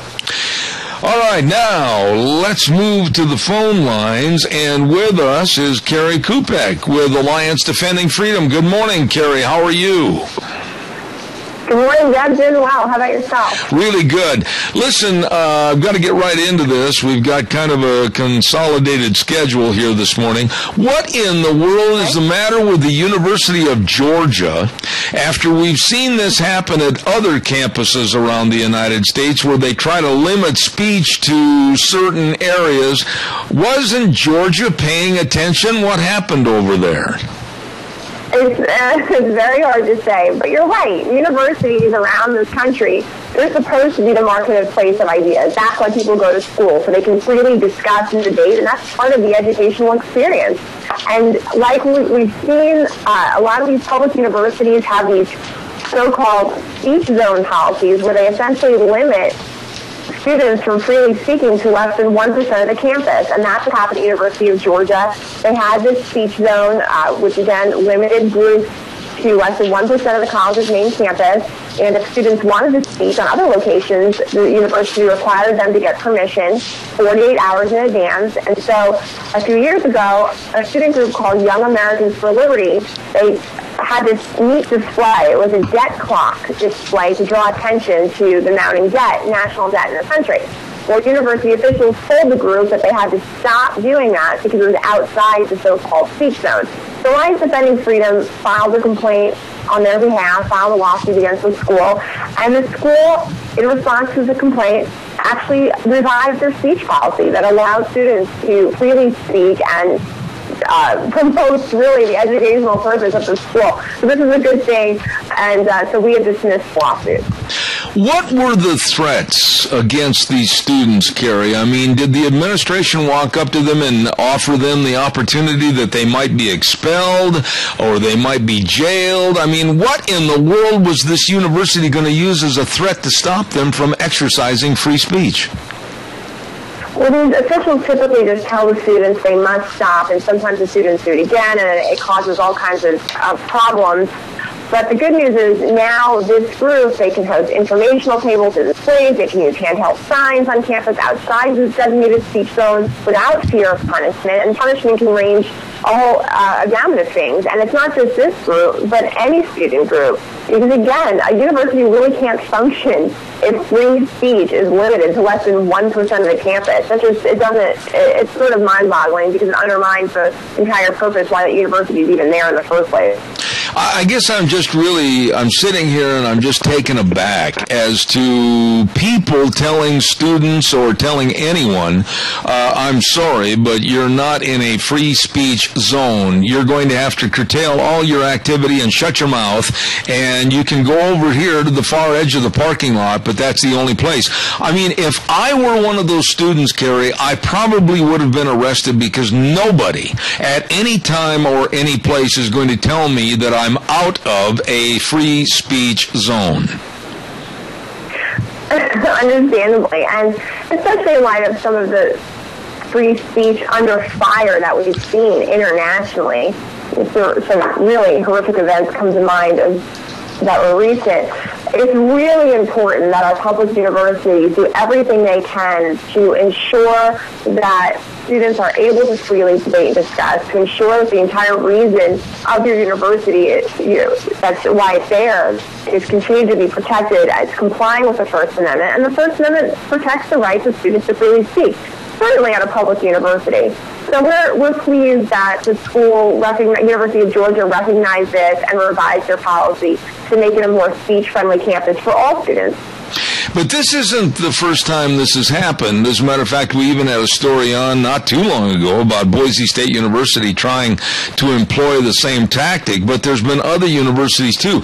Why don't these people learn from the first one so they don't go through the same, basically, pratfall that other schools have? I mean, isn't there an education for the administration to understand they can't do that?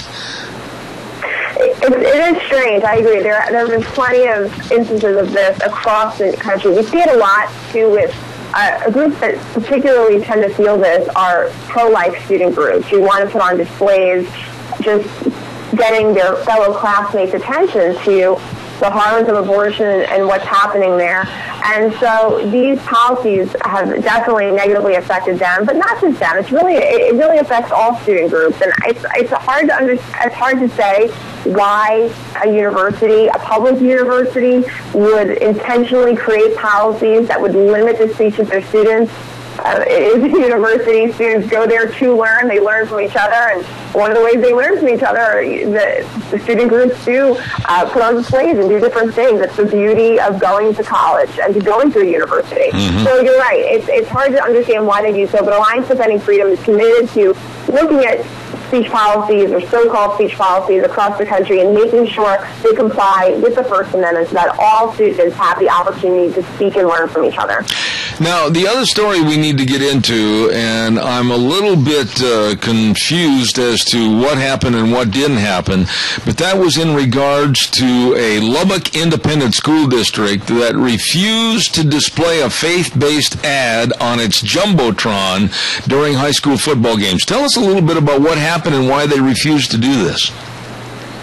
Sure, and again, it's this idea of schools should be the marketplace of ideas. They shouldn't be picking and choosing who gets to speak and who doesn't, and schools are supposed to be places where students can learn about a whole host of ideas and perspectives and viewpoints. And unfortunately, again, this time in a school district in Texas, we're seeing the same kind of problem. They seem to not get that. This is Lubbock School District, and what happened was there's a company called Little Pencil, and they come up with creative, contemporary ways to share the gospel and to just promote biblical ideas. So they promote gospel teaching through these campaigns, and so they wanted to put up an ad on the Jumbotron during the football game that was a Jesus tattoo ad, which basically is an interesting thing. It has a picture of Jesus, and it has tattoos all over them, but the tattoos represent sins that people are struggling with, and then it directs you to a website. And the whole point was that with these tattoos on the figure of Jesus, that he takes those away, and he takes those struggles away. And so the school denied this company from doing so, despite the fact that they allow a whole host of other religious groups from advertising on the Jumbotron during football games. They do have a men's ministry. The men's ministry isn't part of the Jumbotron, but in the school district, there are tons of different ads that promote religious groups and faith-based organizations, and there are numerous non-religious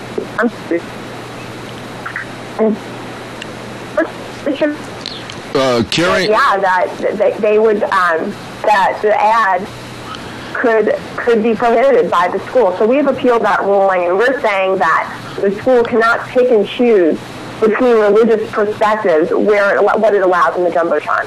You know, this is interesting. We lost you there for just a minute. It faded out, but then you came right back. But in Texas, in basically the heart of the Bible Belt, you would think that they would not have these kind of problems. I mean, who's really instigating the problem down there? It's really hard to say. These school officials are really censoring this particular ad. They're singling this out. I don't know if this came through earlier, but the school district allows a whole host of both religious and non-religious groups to advertise in and around the school district. And so for them to single this particular out is a clear effort on their behalf to censor the message of this ad. And the First Amendment simply doesn't allow for that. You know, Carrie, you of anybody would be able to answer this honestly and openly because of all the different stories that cross your desk and that we talk about on this show. But over the weekend, I had a chance to do a little visiting with some people, and then I also talked to our pastor yesterday at church just briefly. But Christianity definitely, without any bounds or reason, is under attack right now in this country, is it not? It's really, with cases like that, it certainly seems so. Because in this school district, like I said, they allow so many groups, both religious and not, to promote their organizations or their ministries or whatever it is they're promoting through ads in the school district. So to single out this particular one that has a very clear message about Jesus is a very obvious attempt by the school to censor this message. And again, the First Amendment doesn't allow that. And really, the First Amendment protects all viewpoints to be protected. So this is a problem, yes. When you say the word censorship, that's a word that really is scaring me with various things that are going on in government and how they're trying to change the amendments to our Constitution or the Constitution itself. And it seems like everything as far as our value system in this country is under siege. I think you'd agree with that too, wouldn't you?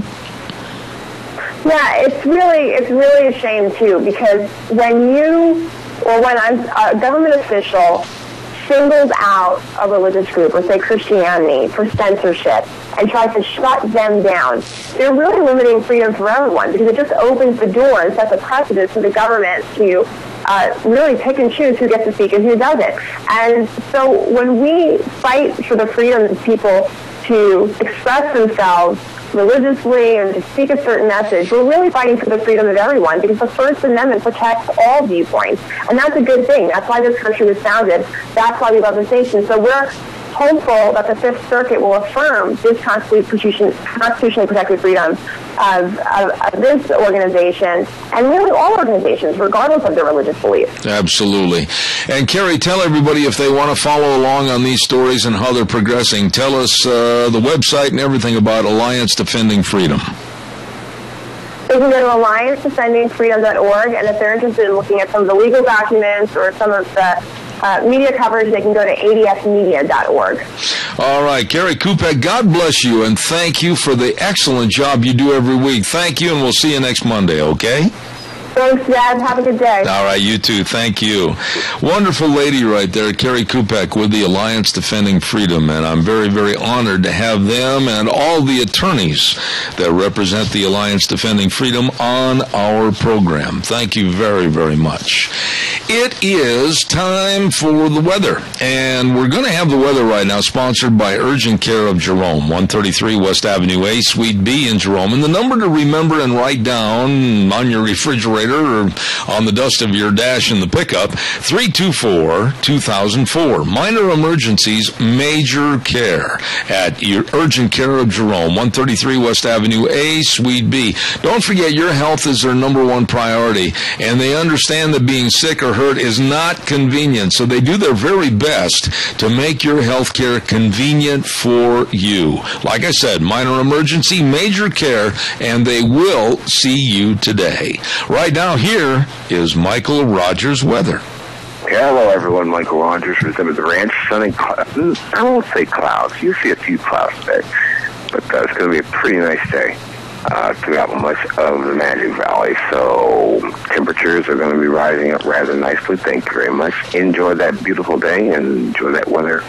It's the only weather you've got. All right, Michael, appreciate it. And again, brought to you by Urgent Care of Jerome, 133 West Avenue A, Suite B in Jerome. And here's that number again, 324-2004. You call them today if you have any problems. Minor emergency, major care. They are there for you at Urgent Care of Jerome. 324-2004, Urgent Care of Jerome, bringing you Michael Rogers' weather. Right now, we're going to go to the phone lines, and we're going to visit to a good old boy, Cade Rogge. Rogge Auction. Are you there, Cade? Yes, sir. Hey, man, it's good to hear from you this morning. What in the world are you busy putting together right now, Cade? I tell you what, me and the Rocky Auctions crew went out Pete the Bush looking for consignments for our annual spring consignment sale. We're going to put one of these on every year. We're going to try to do one in the fall and in the spring. And it's a good spring to sell your equipment. And that's kind of what we're after here is some farm equipment, livestock equipment, shop tools, ATVs, UTVs, vehicles, things like that. That's what we're after. All right. Now, Cade, this sale is going to be where and when that you're getting ready for right now? We're going to have this one on April 11th at the Minidoka County Fairgrounds. We're going to start somewhere around 11 o'clock. We'll be taking consignments up until the night of the 10th. And, we'll be in there all week putting that thing together. So. Now, Cade, one other thing, too, you want to stress the fact that this is going to be a sale of quality items. And I'm going to be very blunt. You don't have to be, but I will be. You're not looking for junk. You're looking for good quality items that people can use and that will last a while, right? Yeah, that's right. We want to keep our quality high at this sale, and one of the things that we're going to do different this year than we haven't done in the past is we're going to ask you that when you consign your items with us, that it's pre-registered. And what we mean by that, let myself or somebody in our crew come out and take a look at it. We'll come out to your place. If you want to drop it by, we'll take a look at it. But pre-register with us because, like you said, to be blunt, there's some things that just don't sell at an auction. And, we want to keep our quality high. We want the most amount of money that we can get, find a true market value for your farm equipment, and we want people that come there to buy it. We want them to leave thinking that they got the quality that they deserve out of an auction. That's kind of our main goal this year. So. All right. Now, what about trying to get a hold of you? I know you're busier than the Dickens right now this time of the year, but are there some telephone numbers or a website, or what's the best way to try to get a hold of you? Yeah, we got a website up and running, and feel free to, as you mentioned the website, we're gonna update that cell bill on that thing daily. So as we get consignments in, we'll put pictures up. So feel free to check that out. All our contacts are on that website, which is rawgauctions.com. You can contact me personally at 208-431-0074. And like I said, our website, we try to keep that thing sharp and keep that thing updated. So that's the best route to contact any one of us, Cade, tell me a little bit about the auction business itself. It seems like if it's a good auction, people always turn out. And you want to turn this into, like you said, a spring and a fall event. Is that right? Yeah. We just want it stuck in people's mind that, sometime in the fall, the Rogge Auctions crew will be putting something together for the community right here, and we're pretty new business, but it's a pretty tight knit group. We're all family, and we offer. We're very competitive with commission rates in the valley, and it's just kind of a fun little family atmosphere that we kind of strive for. And like I said, we are fairly new in the auction business, but we've been doing it a long time. We just haven't been doing it very long for ourselves, Mm-hmm. So, yeah, if you come out and support, even if you just come out and have a cheeseburger and have some fun with us, that's all that really matters to us. So. Now, Cade, tell everybody, maybe they're sitting at home and they're not sure if they've got something that would fit into that auction. Give us kind of some examples as to some of the equipment that you're looking for. Implement equipment this time of year sells really good. Of course, tractors for the hobby farmer, or for the big guy. That's kind of the line that we're trying to establish with the quality, as we mentioned. Any kind of farm equipment and livestock equipment sells extremely well. Panels. I've seen numerous times where people bring in old panels that are in good shape, and they'll bring more than new, Mm-hmm. T-posts, things like that, things that people are looking for in the spring. People looking to put up a pen for some grass cattle, or like I said, the hobby farmers around town, need some implement. Shop tools always sells extremely well, and we do have a very good following for guns and ammo. We have a very good following of people that sell their guns and ammo with us, and we have a very good following of people that come to our auctions because we sell guns and ammo. Okay. Four-wheelers are always a good hit at an auction, and we do have a couple of those consigned as of right now.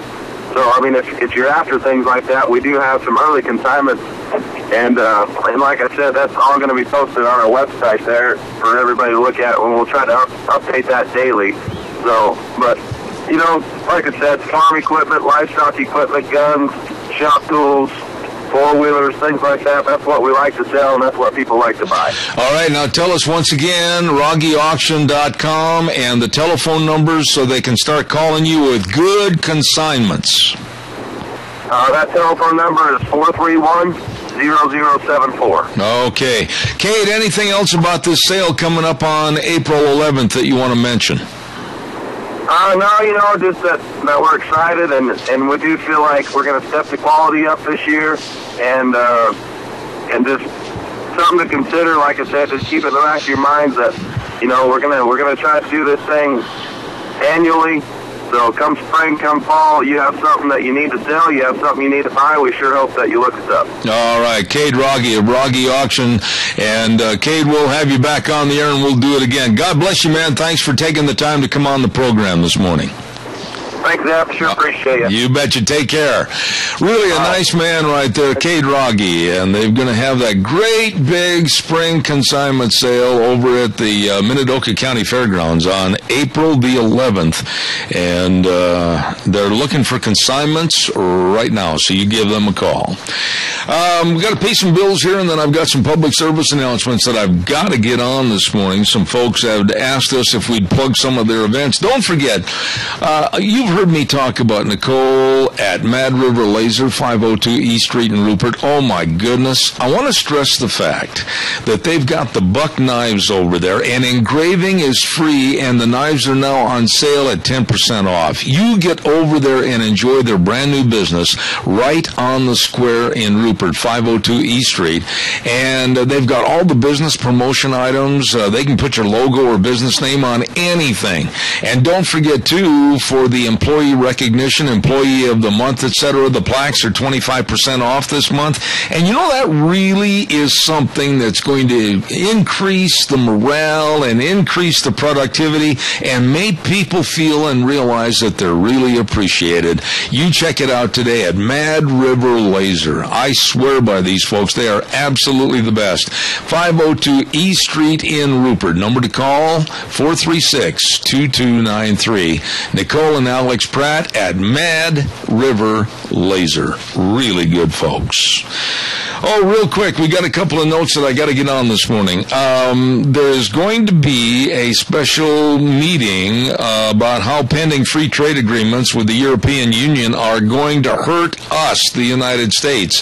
This is going to be on March 19th, next Thursday at 7 p.m. at the King's Little Theater at 2100 Park Avenue in Burley. Don't forget, there's no admission charge, and we'll be telling you more about that as the week goes along.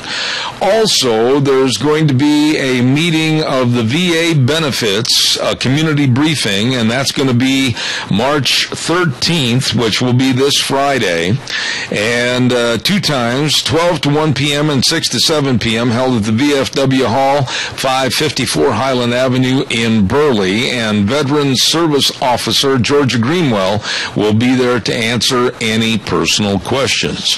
And then last but not least, I want to remind you, my dear friend Jack Euler was on the program the other day, and he asked me to tell everybody that the Sportsman for Fish and Wildlife 12th Annual Magic Valley Chapter Rally for Wildlife Banquet and Fundraiser will be held on Saturday, March 14th at the Canyon Crest Event Center.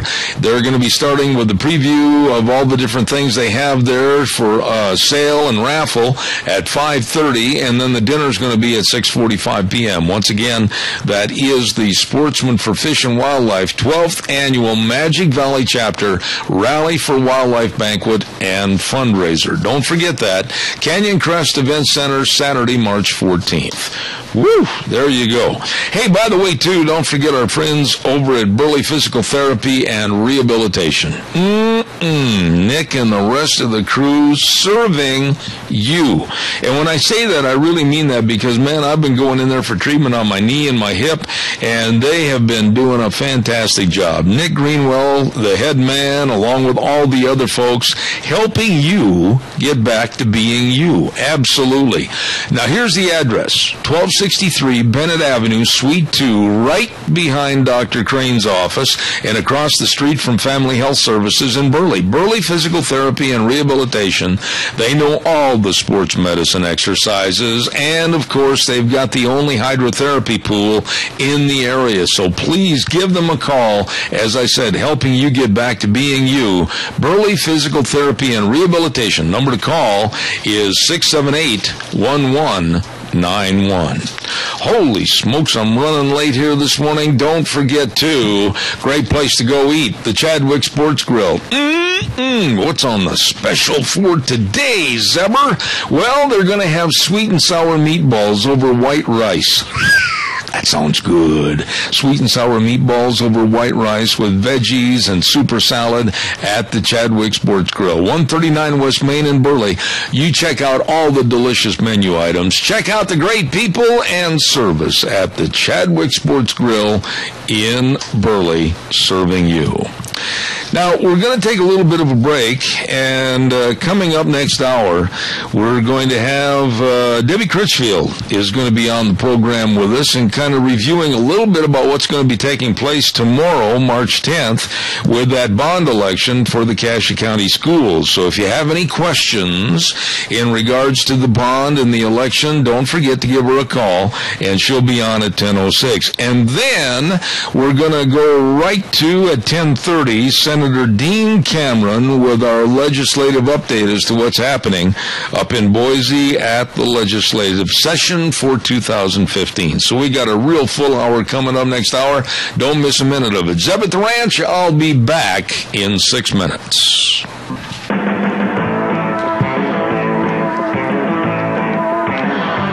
Good morning. Welcome back. Hour number 3 on a Monday, March 9th. Zeb at the Ranch, and, of course, our major sponsor, your Magic Valley Les Schwab Tire Centers, and, of course, our great advertisers, including Western Waste Services, always at your disposal. Get on the road service today. Call them at 734-6969. By the way, big things are happening in the Burley area with Dot Foods. Thursday, March 19th from 4 to 6 p.m., the Idaho Department of Labor at 127 West 5th North in Burley says they're going to be hiring for multiple positions for Dot Foods. They're going to be looking for some really good drivers, full-time, part-time, team drivers, transfer drivers, and warehouse people, full and part-time. Oh, boy, there's good jobs at Dot Foods, don't you forget. And the main thing they want you to know is that Dot Foods is growing and they're hiring. And Dot Foods of Burley, Idaho location has seen a 12% increase in volume over the last year, 2014. So, for more information about these jobs available, don't forget, call Dot Food 678-6063. Press 2 for the Human Resources Department. Don't forget, this is going to be at the Idaho Department of Labor Thursday, March 19th from 4 to 6 p.m. Right now, let's go to the phone line, and I believe we have the lovely communications director for the Cassia County Schools, and that is Debbie Christensen. I said Christensen, and I was looking at a newspaper story. I'm sorry. I meant to say Debbie Critchfield. I'm sorry, Debbie. Forgive me. No worries. It's Monday. It's Daylight Savings Monday. We're all mixed up. You know, I was just reading about Declo at the state tournament, and my dear friend, the head coach, Val Christensen, and I apologize, I just automatically changed your name. It's all good. Okay. Hey, tomorrow's a big day. Tell us what's going to happen. The election for the school bond that we have, and I say we as in the community group that was put together a year ago. Believe it or not, we've been talking about this for a year, and tomorrow's the day. tomorrow is the day, and I've had numerous calls with people with questions. Now, it's still a little vague to some people. Where are the polling places? Where you vote for your whatever elections, the regular elections, for example, wherever you go to vote for president. So it's at the precincts. Years ago, schools used to run the election, but in 2011, I believe, the state of Idaho consolidated all of the elections. And so we are now under the county umbrella when it comes to elections. So wherever your regular precinct is. Okay. Now, other questions that came in since you folks were on my program about a week and a half ago. Some people, I don't know where they've been or information they didn't receive, but could you give us the gist of basically what this ballot is all about regarding the Cassia County schools? $36.95 million. It will accomplish several projects in each of our communities. One of the issues with a consolidated district is, of course, taking care on a large scale of many buildings at one time. And one of the things that I have heard, you know, if an area in our school district needs something, let's get that done. Why do we have to tack something on for everybody? And I agree with that sentiment wholeheartedly. However, that is not the case with this current bond. The projects that are listed in each of the communities were not to satisfy or appease someone who said, well, you know, that's not fair, we need something too. They're all legitimate. And CasiaSchools.org is our school website, and there's a little tab called Bond Info, and I won't take the time to detail every single project, but if folks want to go and click that, they can see what would be happening at the schools their kids attend. One thing I want you to reiterate, when you were on the program with other members of the board, and they were all very articulate about this, and they all represented various areas in the school district, is that you as a group and the Cassia County School District really have had to take a sharp knife and a stick and whittle things down to the bare necessities. Isn't that true? It is, but we also feel that we're accommodating or taking care of some problems that we'll be dealing with in the future, particularly growth in the Burley area. Up to this point, because of a variety of reasons, well, a couple of those reasons I'll mention. We have 3 failed bonds in the past, and they were around $44 million. The district has been able to, because they had to, make a few accommodations here and there. We also, with budget shortfalls just in education statewide, we've had some deferred maintenance issues, and we've been essentially putting out some fires. And this community group came together and said, wouldn't it be nice if we actually had a plan moving forward instead of dumping good money into bad projects and putting Band-Aids on everything?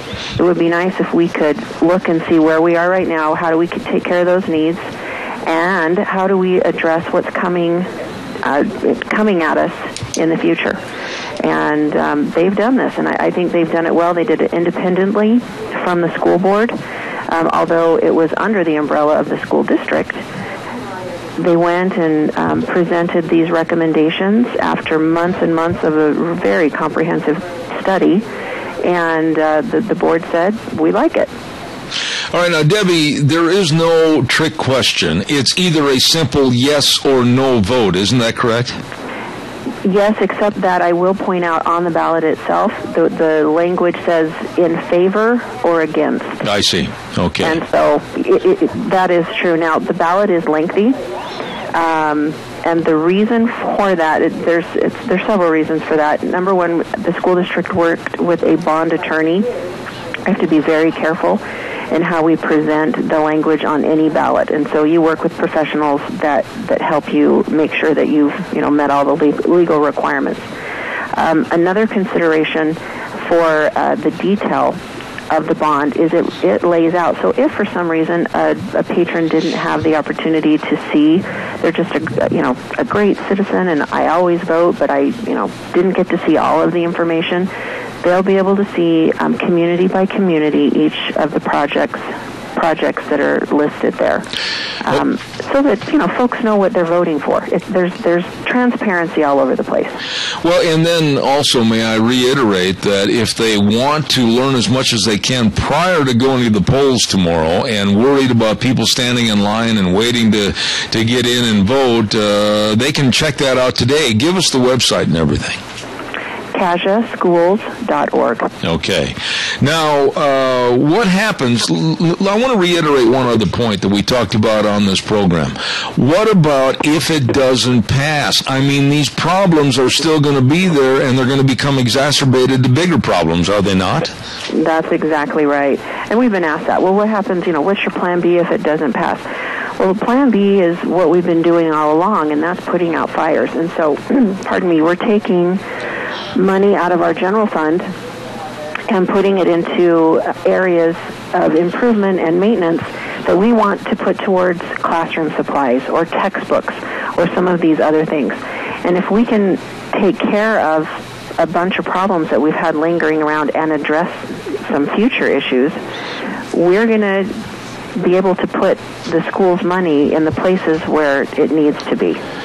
Now, one of the things that came in over the weekend, I had a caller ask, well, how are they going to discern which projects are going to go first, or are they going to try to start them all at the same time for an ETA finish on the same time? We will start several projects at the same time. There will be at least one project going in every community right from the get-go. And the timeline is from start to completion. For every project, we're looking at about 2.5 years, maybe 3 at the most, because there's always some factors in there. But some of the communities, they're not going to have to wait 2.5 or 3 years to be able to take advantage of the facilities that they need. Excuse me, and that is something that we feel is encouraging as we look at the vote, that we're going to do all the projects in this community, and we're not looking to complete one area and then start somewhere else. We've got a nice setup that the board would like to hire a construction manager, general contractor, to come in that will independently, working with the board, but we want to rely on the professionals. We need someone that will work closely with the architect to make sure not only that we're building what we've told people that we will build, but we're staying within the budget and that we're ensuring quality. Okay. And so there's a good plan moving forward should this pass. Now, one of the questions that came in over the weekend, I had a caller call in and say, do they know what the problem with the water is at Raft River, and can it be fixed, and will it be fixed in this bond election? Yes to all of those questions. So we've known from the get-go that the problems are the old pipes that are cemented into the original foundation of the 1950s high school. And so there is a section of the pipes that were capped off, and when the school is not running through through the water on a regular basis, like summer vacation, Christmas vacation, and some of those times, the water sits stagnant in a section of this pipe that we cannot get to. And so even though we've replaced every other pipe around it, we've put in a chlorination system at the school that will help between both the elementary and the high school. We ultimately need to replace these pipes. Mm-hmm. Now, is that the only reason that the recommendation is to build a new high school? Certainly not. They have their foundation is cracking. They have other structural problems out there. Mm-hmm. However, a new high school that does not rely upon these pipes and the system, that will be accommodated. That will be taken care of. One of the other questions was, who was on the committee? It wasn't a biased committee. It was people from various areas all over the area, wasn't it? Absolutely. We had folks from every school area. We had Almo, Malta, Oakley, Declo, Burley. We had over 24 people who volunteered to take part in this process. We had people. It was interesting the very first day, and I served as the liaison between the board and this committee, getting them any of the information and guiding the process. And on the very first meeting, when all of these folks got together, we all, introducing each other and where you came from and sort of, just a little bit about yourself, kind of, that introductory time as we're going to work together. The very first individual right out of the gate said, "This is my name, and I just want to make it known that I've never voted for a bond, and I don't plan on doing so." And I thought, oh, this is going to be fun. And so, we kind of went around the circle, and, then we had some people who said, "I've always voted for bonds, and I think we should do the most that we can," and, some of these things. Anyway, what ended up happening by the end of this process is this group really came together, and they were able to come up with a set or a list of recommendations that they all felt good with. And the individual who had come out strongly opposed to any kind of bond, I'll tell you, they have written letters into the paper encouraging people to vote, and I've been through this process. I feel good about it. So it was interesting how the dynamic changed and how these people came together to work together. All right, now I've got just a couple of minutes left here, Debbie, and what I would like you to do is tell everybody again what this vote is for and why they should vote yes, and they can form their own opinion. But go ahead and be a salesman for what's going to happen tomorrow. It's an investment in our community. It's an investment in our children. We believe that students have, I hate to use the word right, but kids ought to be able to go to school with the expectation that heat works. And our teachers don't have to take time away from what they're doing in the classroom to take care of physical needs. This will help free up money that can be used for educational and academic purposes that we have been having to pump into some of our problem areas. If we don't pass it, we still have the same problems, and we're going to be faced with making some real critical decisions. And as we talked about just briefly, a minute ago, this was something that the community came together on and said to the school board, "We want you to do this because we think that this is the right course." And, it's your friends and neighbors that have made these recommendations. All right, Debbie Critchfield, the Communications Director for Cassia County Schools. We have a quick call with a question, Debbie, so if you would, caller, go ahead, please. Yeah, Debbie, Burley built their own ag shop. It was donated through people, and money and time. Why doesn't Oakley and Raft River do the same thing with theirs? If they want one bad enough, why don't they build their own? Actually, those discussions have taken place over the years, but when we're talking about millions and millions worth of dollars to make repairs and to have new structures, the feasibility of making that happen. And I would mention, too, that folks outside of Burley donated for the facility in Burley. And that is something that the entire school district is able to utilize. And that was a great example of people in other areas outside of the community coming together to do something that will serve all of the students.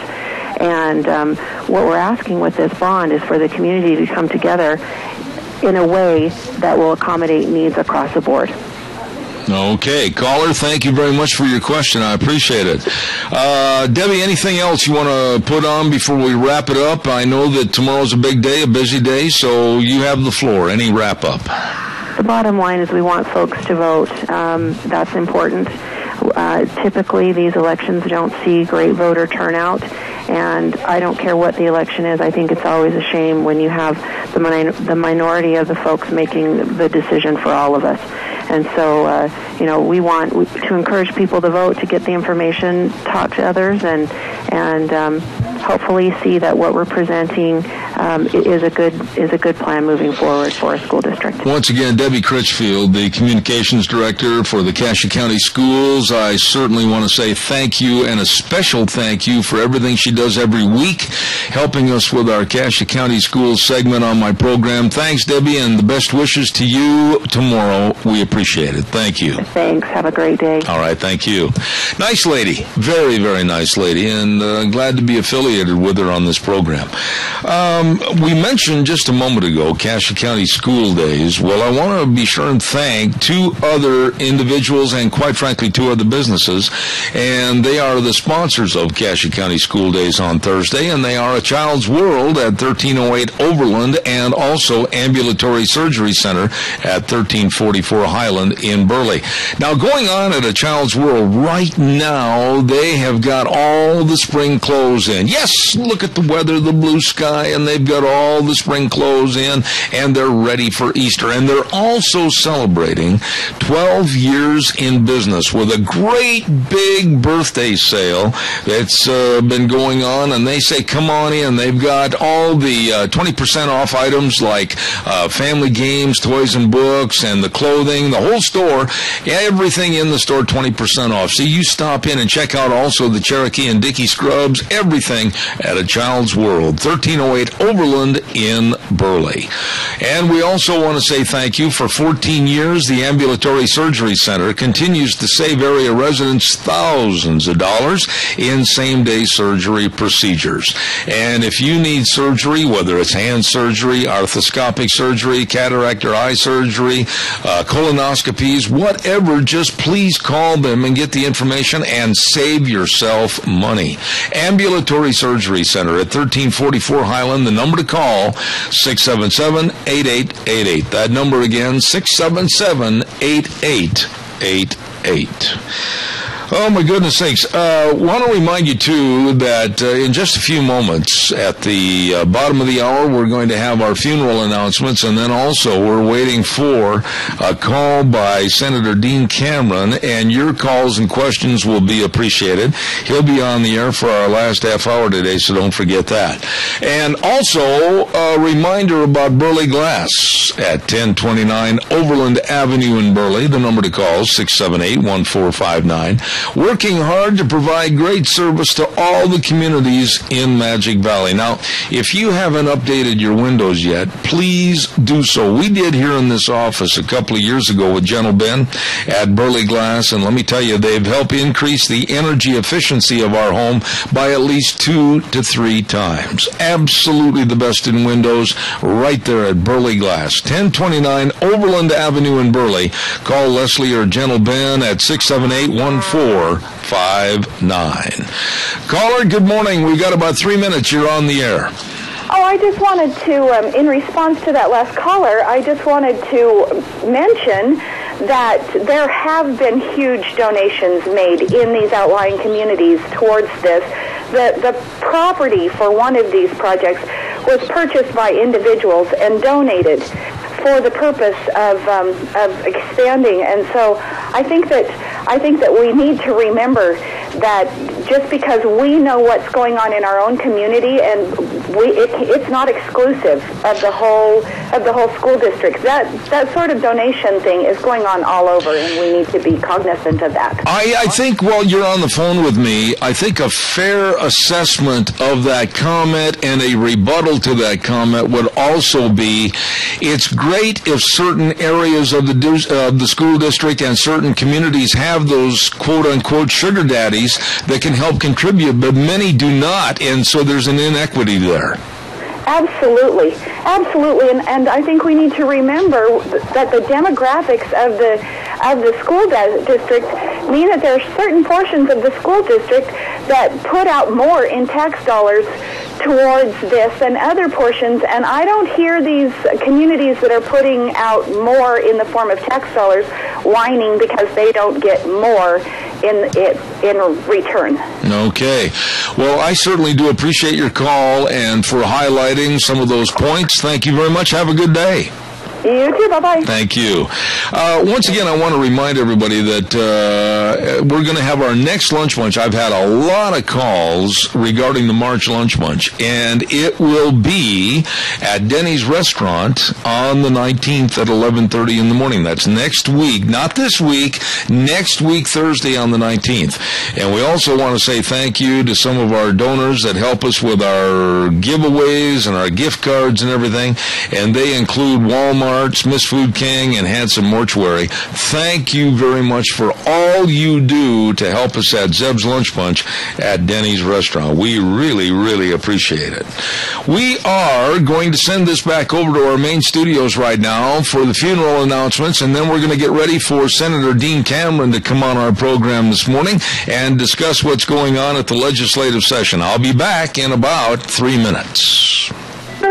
And now, back to Zeb at the Ranch on AM 1230 KBAR. To reach Zeb, call 436-2244 or toll free 1-866-927-4587. And now, here is Zeb Bell. Oh, thank you very much. In just a moment, we will have Senator Dean Cameron on the program with us, so stay tuned for that. I want to remind you again about Streamline Precision, 120 South, 100 West of Burley, right next to Dot Foods. You call Tim today at 431-7314 for all the estimates. Streamline Precision Contracting is a construction company specializing in large-scale industrial projects, and they are experts in constructing agricultural buildings, grain silos, and commercial steel buildings. And right now they are really, really busy with trenching for pipelines and also putting down concrete for mangers and feed alleys. Believe me, they will make a coordinated, accurate, confidential, and consistent timeline to meet their clients' demanding needs. So, if you need something built and you want it built right, don't forget to call Tim Vaughn for a estimate today at Streamline Precision. The number to call, 431-7314. I'll repeat that, 431-7314. Streamline Precision, 120 South, 100 West of Burley. You call the professionals to work for you. And right now, talking about professionals, that leads us right up to our next guest, and that's Senator Dean Cameron. Good morning, Senator. How are you? Good morning, Zeb. Good morning. Good to hear your voice. Same here. What is going on at the legislative session as it rolls along towards hopefully a conclusion in not too many days? Well, I'm hopeful that is the case, although it certainly doesn't seem as promising this week as it has in past weeks. We are working hard trying to complete the budget. This Friday is supposed to be our completion date as to when we'll finish setting budgets. We did higher education and community colleges today and the superintendent of public instruction, including an additional Idaho Education or IEN fix for fiscal year 16. And we've got a number of agencies still in front of us that are important. Most importantly, public schools is supposed to be set on Thursday. Okay. Of course, it's waiting for the career ladder piece that was recently introduced in the House. It's taken it way too long to get it introduced, but nonetheless it's here. However, it doesn't sound like it has the support it needs to pass. And so if that doesn't pass, then we may be in jeopardy of setting the public schools budget on Thursday. We may have to postpone that until we have a career ladder or a decision that we're not moving forward with the career ladder. We'll have to hear that from our leadership and then make a judgment from there. Dean, I've got to ask you this question. We've been friends for a long time, but how in the world do people on the JFAC committee, yourself, how do you keep a smile on your face every day going to the legislative session, knowing that there are days that are more difficult than others, and you just try and do the best you can.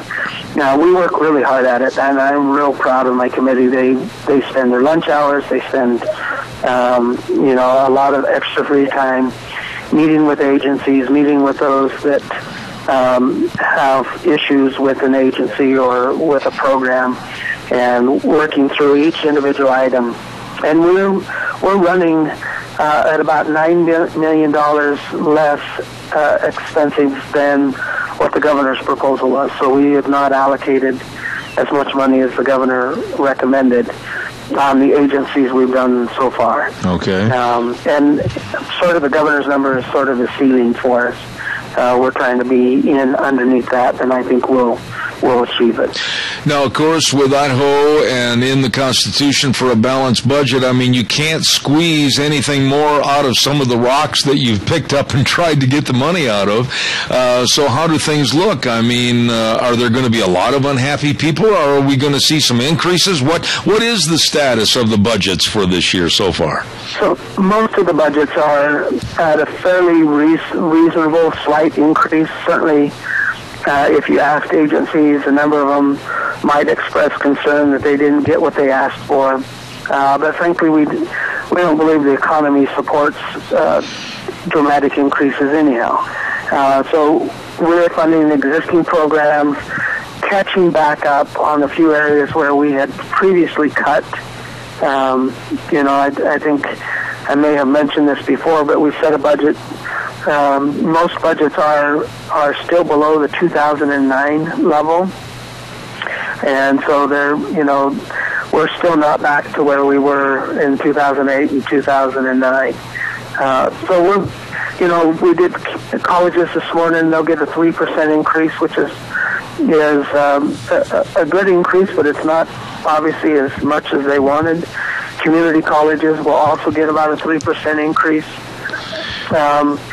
But that's all staying underneath and within the revenue number, which is projected to increase by about 5%.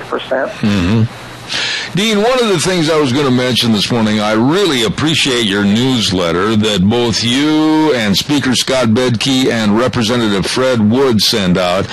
But, it's just kind of really ridiculous. Since 1995, we were forced by the U.S. Fish and Wildlife Service to reintroduce the wolves here to Idaho, and now we're forced into management and also removal of these wolves. It cost us money to bring them in, and now it's costing us management money to get rid of them. It's ridiculous, isn't it? Oh, it certainly is. But that's dealing with the federal government in many issues, whether you're talking about wolves or health care or sage grouse. And I think that's why we're trying so hard. You'll see us spend money in a number of places to try and prevent the sage grouse from being listed. And that's because we don't want to go through the same fiascos that we're having to deal with when it comes to wolves. Are you still there? Yep. Okay, I wasn't sure if you were done with that or if you wanted to continue on and explain that a little bit regarding the sage grouse. No, you'll see appropriations in a number of places, both in the Department of Lands and Species Conservation, in the Department of Fish and Game, in the Soil Conservation Commission, where we're allocating some funds to try and either protect habitat or do additional studies or try and make sure that the leks that are there are protected, all in an effort to show the federal government that we have it under control and we don't need their help. Dean, that's a good point, too, but are we at a point with working with ranchers and working with other groups around the state of Idaho that we can keep them off an endangered species list and keep the environmental groups at bay so they don't come in and literally destroy not only your budgets but also communities and incomes for our economy? Absolutely, and that's our goal. It's not just that we're trying to protect the species. That's laudable, and that's fine. But our goal is to keep them off the endangered species list. Our goal is to show the federal government we have it under control. There are adequate numbers, adequate locations, and they're appropriately being handled and managed. And so that's our overall goal, because we know the economic impacts that would occur if we're unable to do grazing, or the entire communities, entire industries would be affected by it. All right. Now, what other areas do you want to mention this morning and highlight as like I said, we're kind of going into the 11th hour of this session this year, legislative session. Anything else that you want your constituents to know that are going on up there at the Boise State Legislature? So we're, as I mentioned, we just did the additional appropriation for fiscal year 2016. Right. For the Superintendent of Public Instruction for the Idaho Education Network. We gave her some additional people and personnel to manage it for next year. You may recall we talked about last time that we had fixed it for 2015 for this current school year, and now we need to look at the future year. So we've taken that next step this morning, and we've given her the money. And right now that's showing that by sending the money out to the local districts, we're saving about half as much money per megabit. Under the IEN, we were spending about $80 per megabit of broadband, and now we're spending just over 40.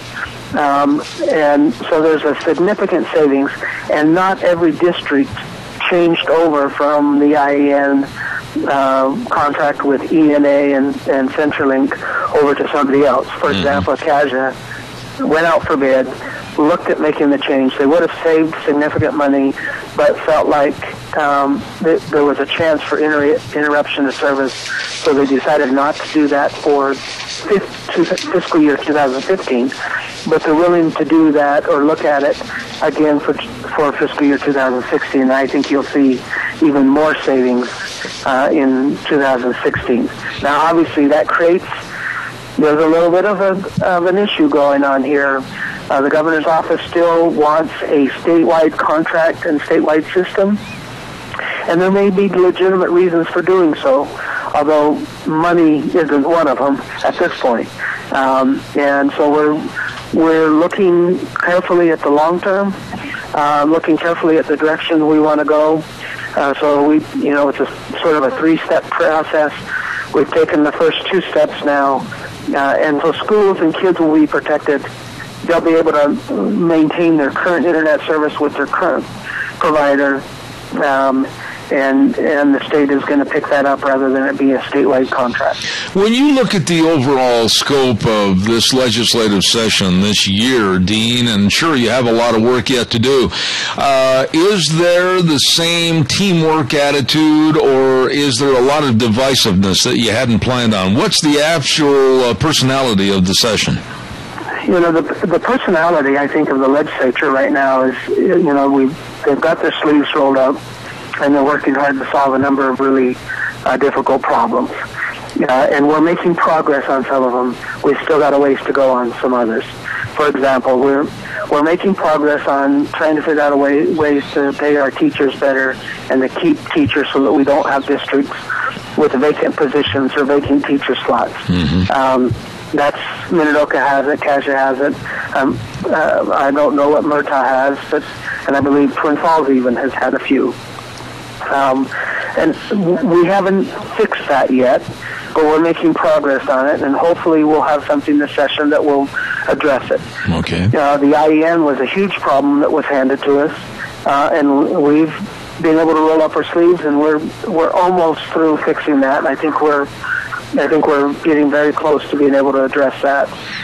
Transportation funding is a really sticky issue. I think everybody recognizes there's a need. There's a lot of argument about how to do it, and a lot of reluctance to raise revenue. And so that one is still very precarious. I'm not sure it's going to get solved. Well, let me interrupt you right there and ask you a question. I mean, are we pushing it off on the back burner so that the problem's going to be larger and exacerbated again next legislative session, or do answers have to be answered this time? No, that's the dilemma. Most do not want to put it off, but nobody has been able to agree on a solution yet. But it appears we may be here for a few more weeks, and so perhaps a solution can come forward. I know there's a lot of discussion amongst both bodies, and it's one of those things. Both the transportation and the education piece is an interesting dynamic, because you have the folks in the Democrat Party who are saying it's not good enough, and they're not willing to vote for it. It's not raising teacher salaries enough, so we're not really voting. It's not generating enough money for transportation, so we're not voting for it.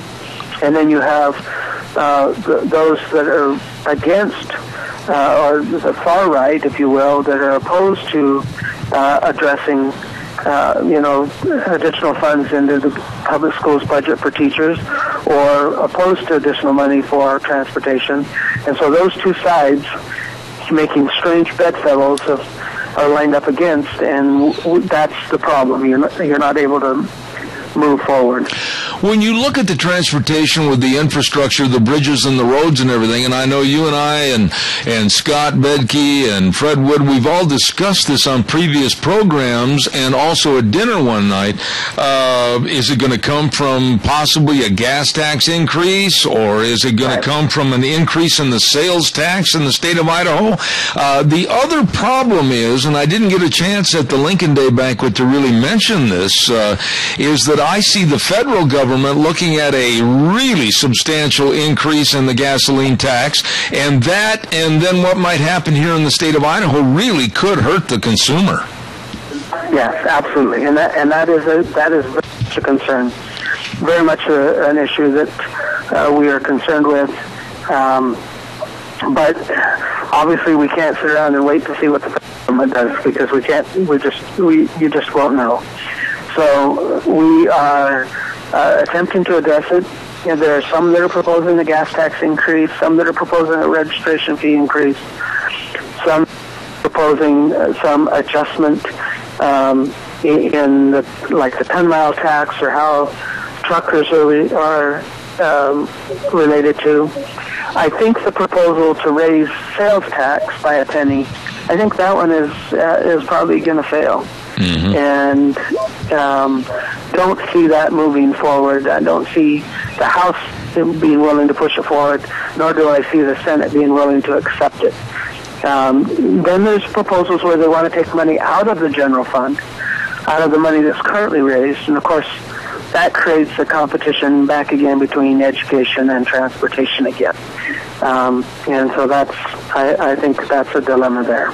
Okay. Dean, anything else? I'll let you wrap it up, and is there anything else you want your public to know down here in this area? We're just trying to, obviously you might be able to tell by my voice, this is the time of year where we all catch colds and pass them around. And so we're all kind of in recovery, but we're working really hard. Hopefully we can end the session on the 27th. If I were a betting man, I would think we're going to go a little bit longer than that, just because of the issues I mentioned. And we appreciate your support, appreciate people that write with encouragement and give us ideas and thoughts. And we welcome those at any time. And all right. Appreciate you, Zeb. Dean Cameron, Senator for the state of Idaho. We certainly appreciate what he's doing up at the legislative session. Dean, God bless you, man. Thanks so much for being on the program this morning.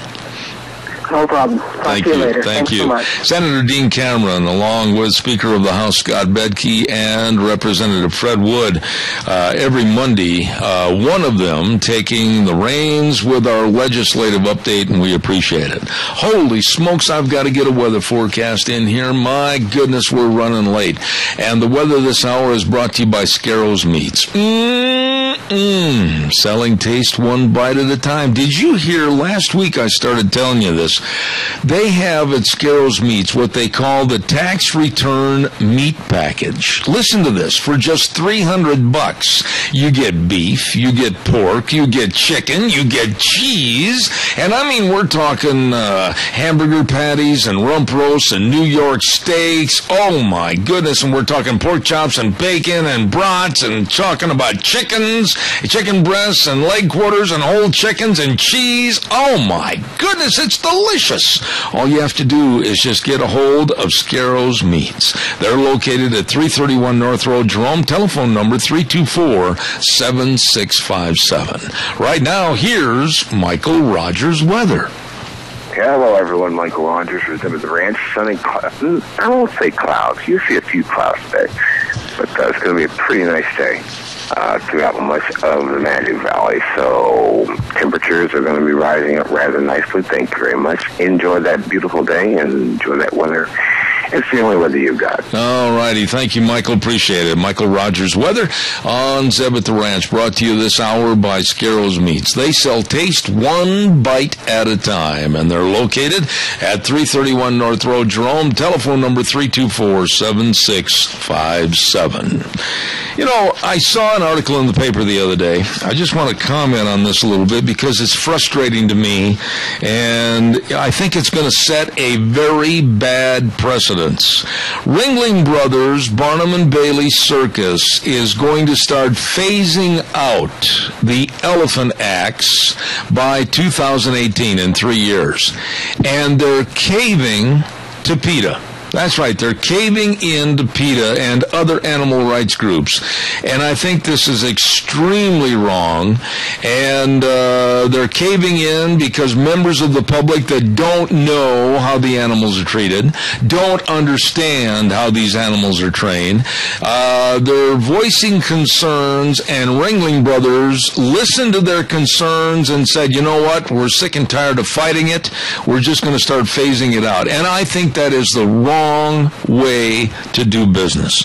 I'd like your opinion on this. We've still got a couple of minutes left in the program, and I absolutely think that by caving into PETA, this is my personal thought, I think we're going to see other events, we're going to see other animal venues that will start to suffer more so because of this caving in. And I absolutely think that Barnum and Bailey, Ringling Brothers Barnum and Bailey, should never have catered to phasing out their elephant acts. And they said in the article that I have here in front of me that they're going to try and keep the other animal acts, which includes a showcase of horses and dogs and tigers and other animals in their performances. But once you give these people with PETA a toehold to come in and start dictating whether you can or whether you can't, whether you will or whether you won't, I think it's absolutely criminal what they will do to not only Ringling Brothers, Barnum and Bailey circus acts with animals in general, but it'll fade to other items, whether it be maybe a county fair, whether it be maybe a horse show, a dog show, whether it be a rodeo, whatever the case might be. I don't think we should ever weaken the PETA. I've got time, and I'll do a commercial, and then I'll take some of your calls on that. Give me your opinion on this as far as Ringling Brothers phasing out the elephants. I think it's a bad deal. While I'm waiting for your call to come in, I want to also remind you about a great big spring tire sale going on at your Magic Valley Les Schwab Tire Centers. And all the tires are on sale. Listen to this. They've got the Eclipse passenger car tire, all-season traction, advanced design tread on sale right now. Listen to this one for your pickup and SUVs. They've got the Wildcat AT2 traction and all-season smooth ride on sale. So you stop in and check it out. Best tire value promise in the industry and very convenient credit for tires and services at your Magic Valley Les Schwab Tire Centers. You be sure and stop in and see Lane and Rupert, Dave on Blue Lakes and Twin, and of course Mike and Buell, Mike and Jerome, the Twist family in Paul, John on Poline in Twin Falls, and Randy on Overland and Burley. The best, your Magic Valley Les Schwab Tire Centers. Good morning, caller. You're on the air. Good morning, Jeb. How are you today? I'm great. What do you think about them stopping the elephant acts? Well, I think it's just like anything else that we have minority groups that are starting to run this nation.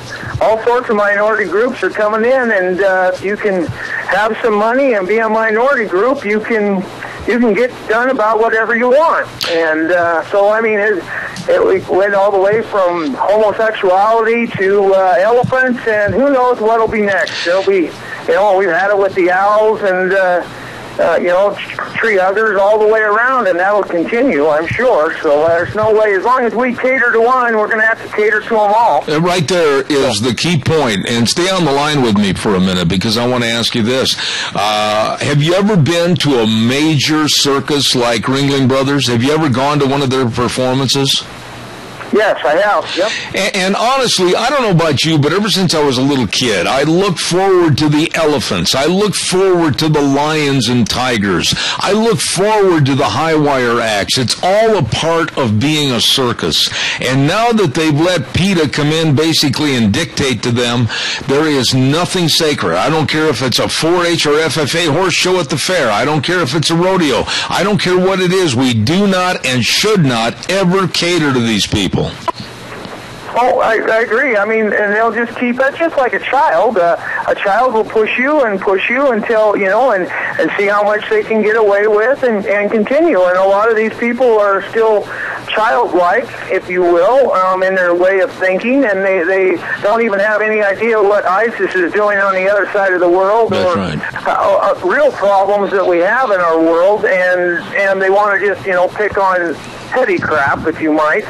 But anyhow, you know what was funny about this whole deal with Ringling Brothers is they said they were going to start phasing it out and be done with the elephants by 2018, and Ingrid Newkirk, the president of PETA, which is the People for Ethical Treatment of Animals, they weren't even satisfied with that. They said they wanted to see the elephants stopped now and not phased out. That's how much in control these wacky and zany groups are.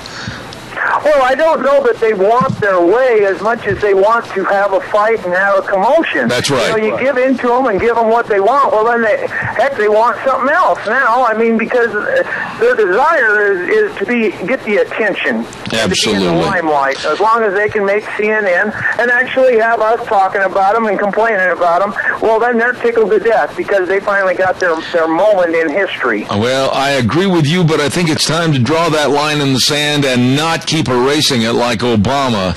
And when you cater to these people, you're going to cause more long-range problems. Caller, thank you so much for your call. I got to run. Thanks. All right. God bless. Have a good day. I just think it's absolutely ridiculous to bend and cater to these other animal rights groups. No, do not change. Keep on doing what you're doing. Tomorrow on the program, we're going to have John Casey. Don't forget, he's the scientist that's written excellent books and reports about how the United States and the world is going into a cooling trend. Don't miss that, among our other guests, including Dr. History. All of this and more on Zeb at the Ranch, the way things were, the way things ought to be. We'll see you tomorrow morning at 8:06.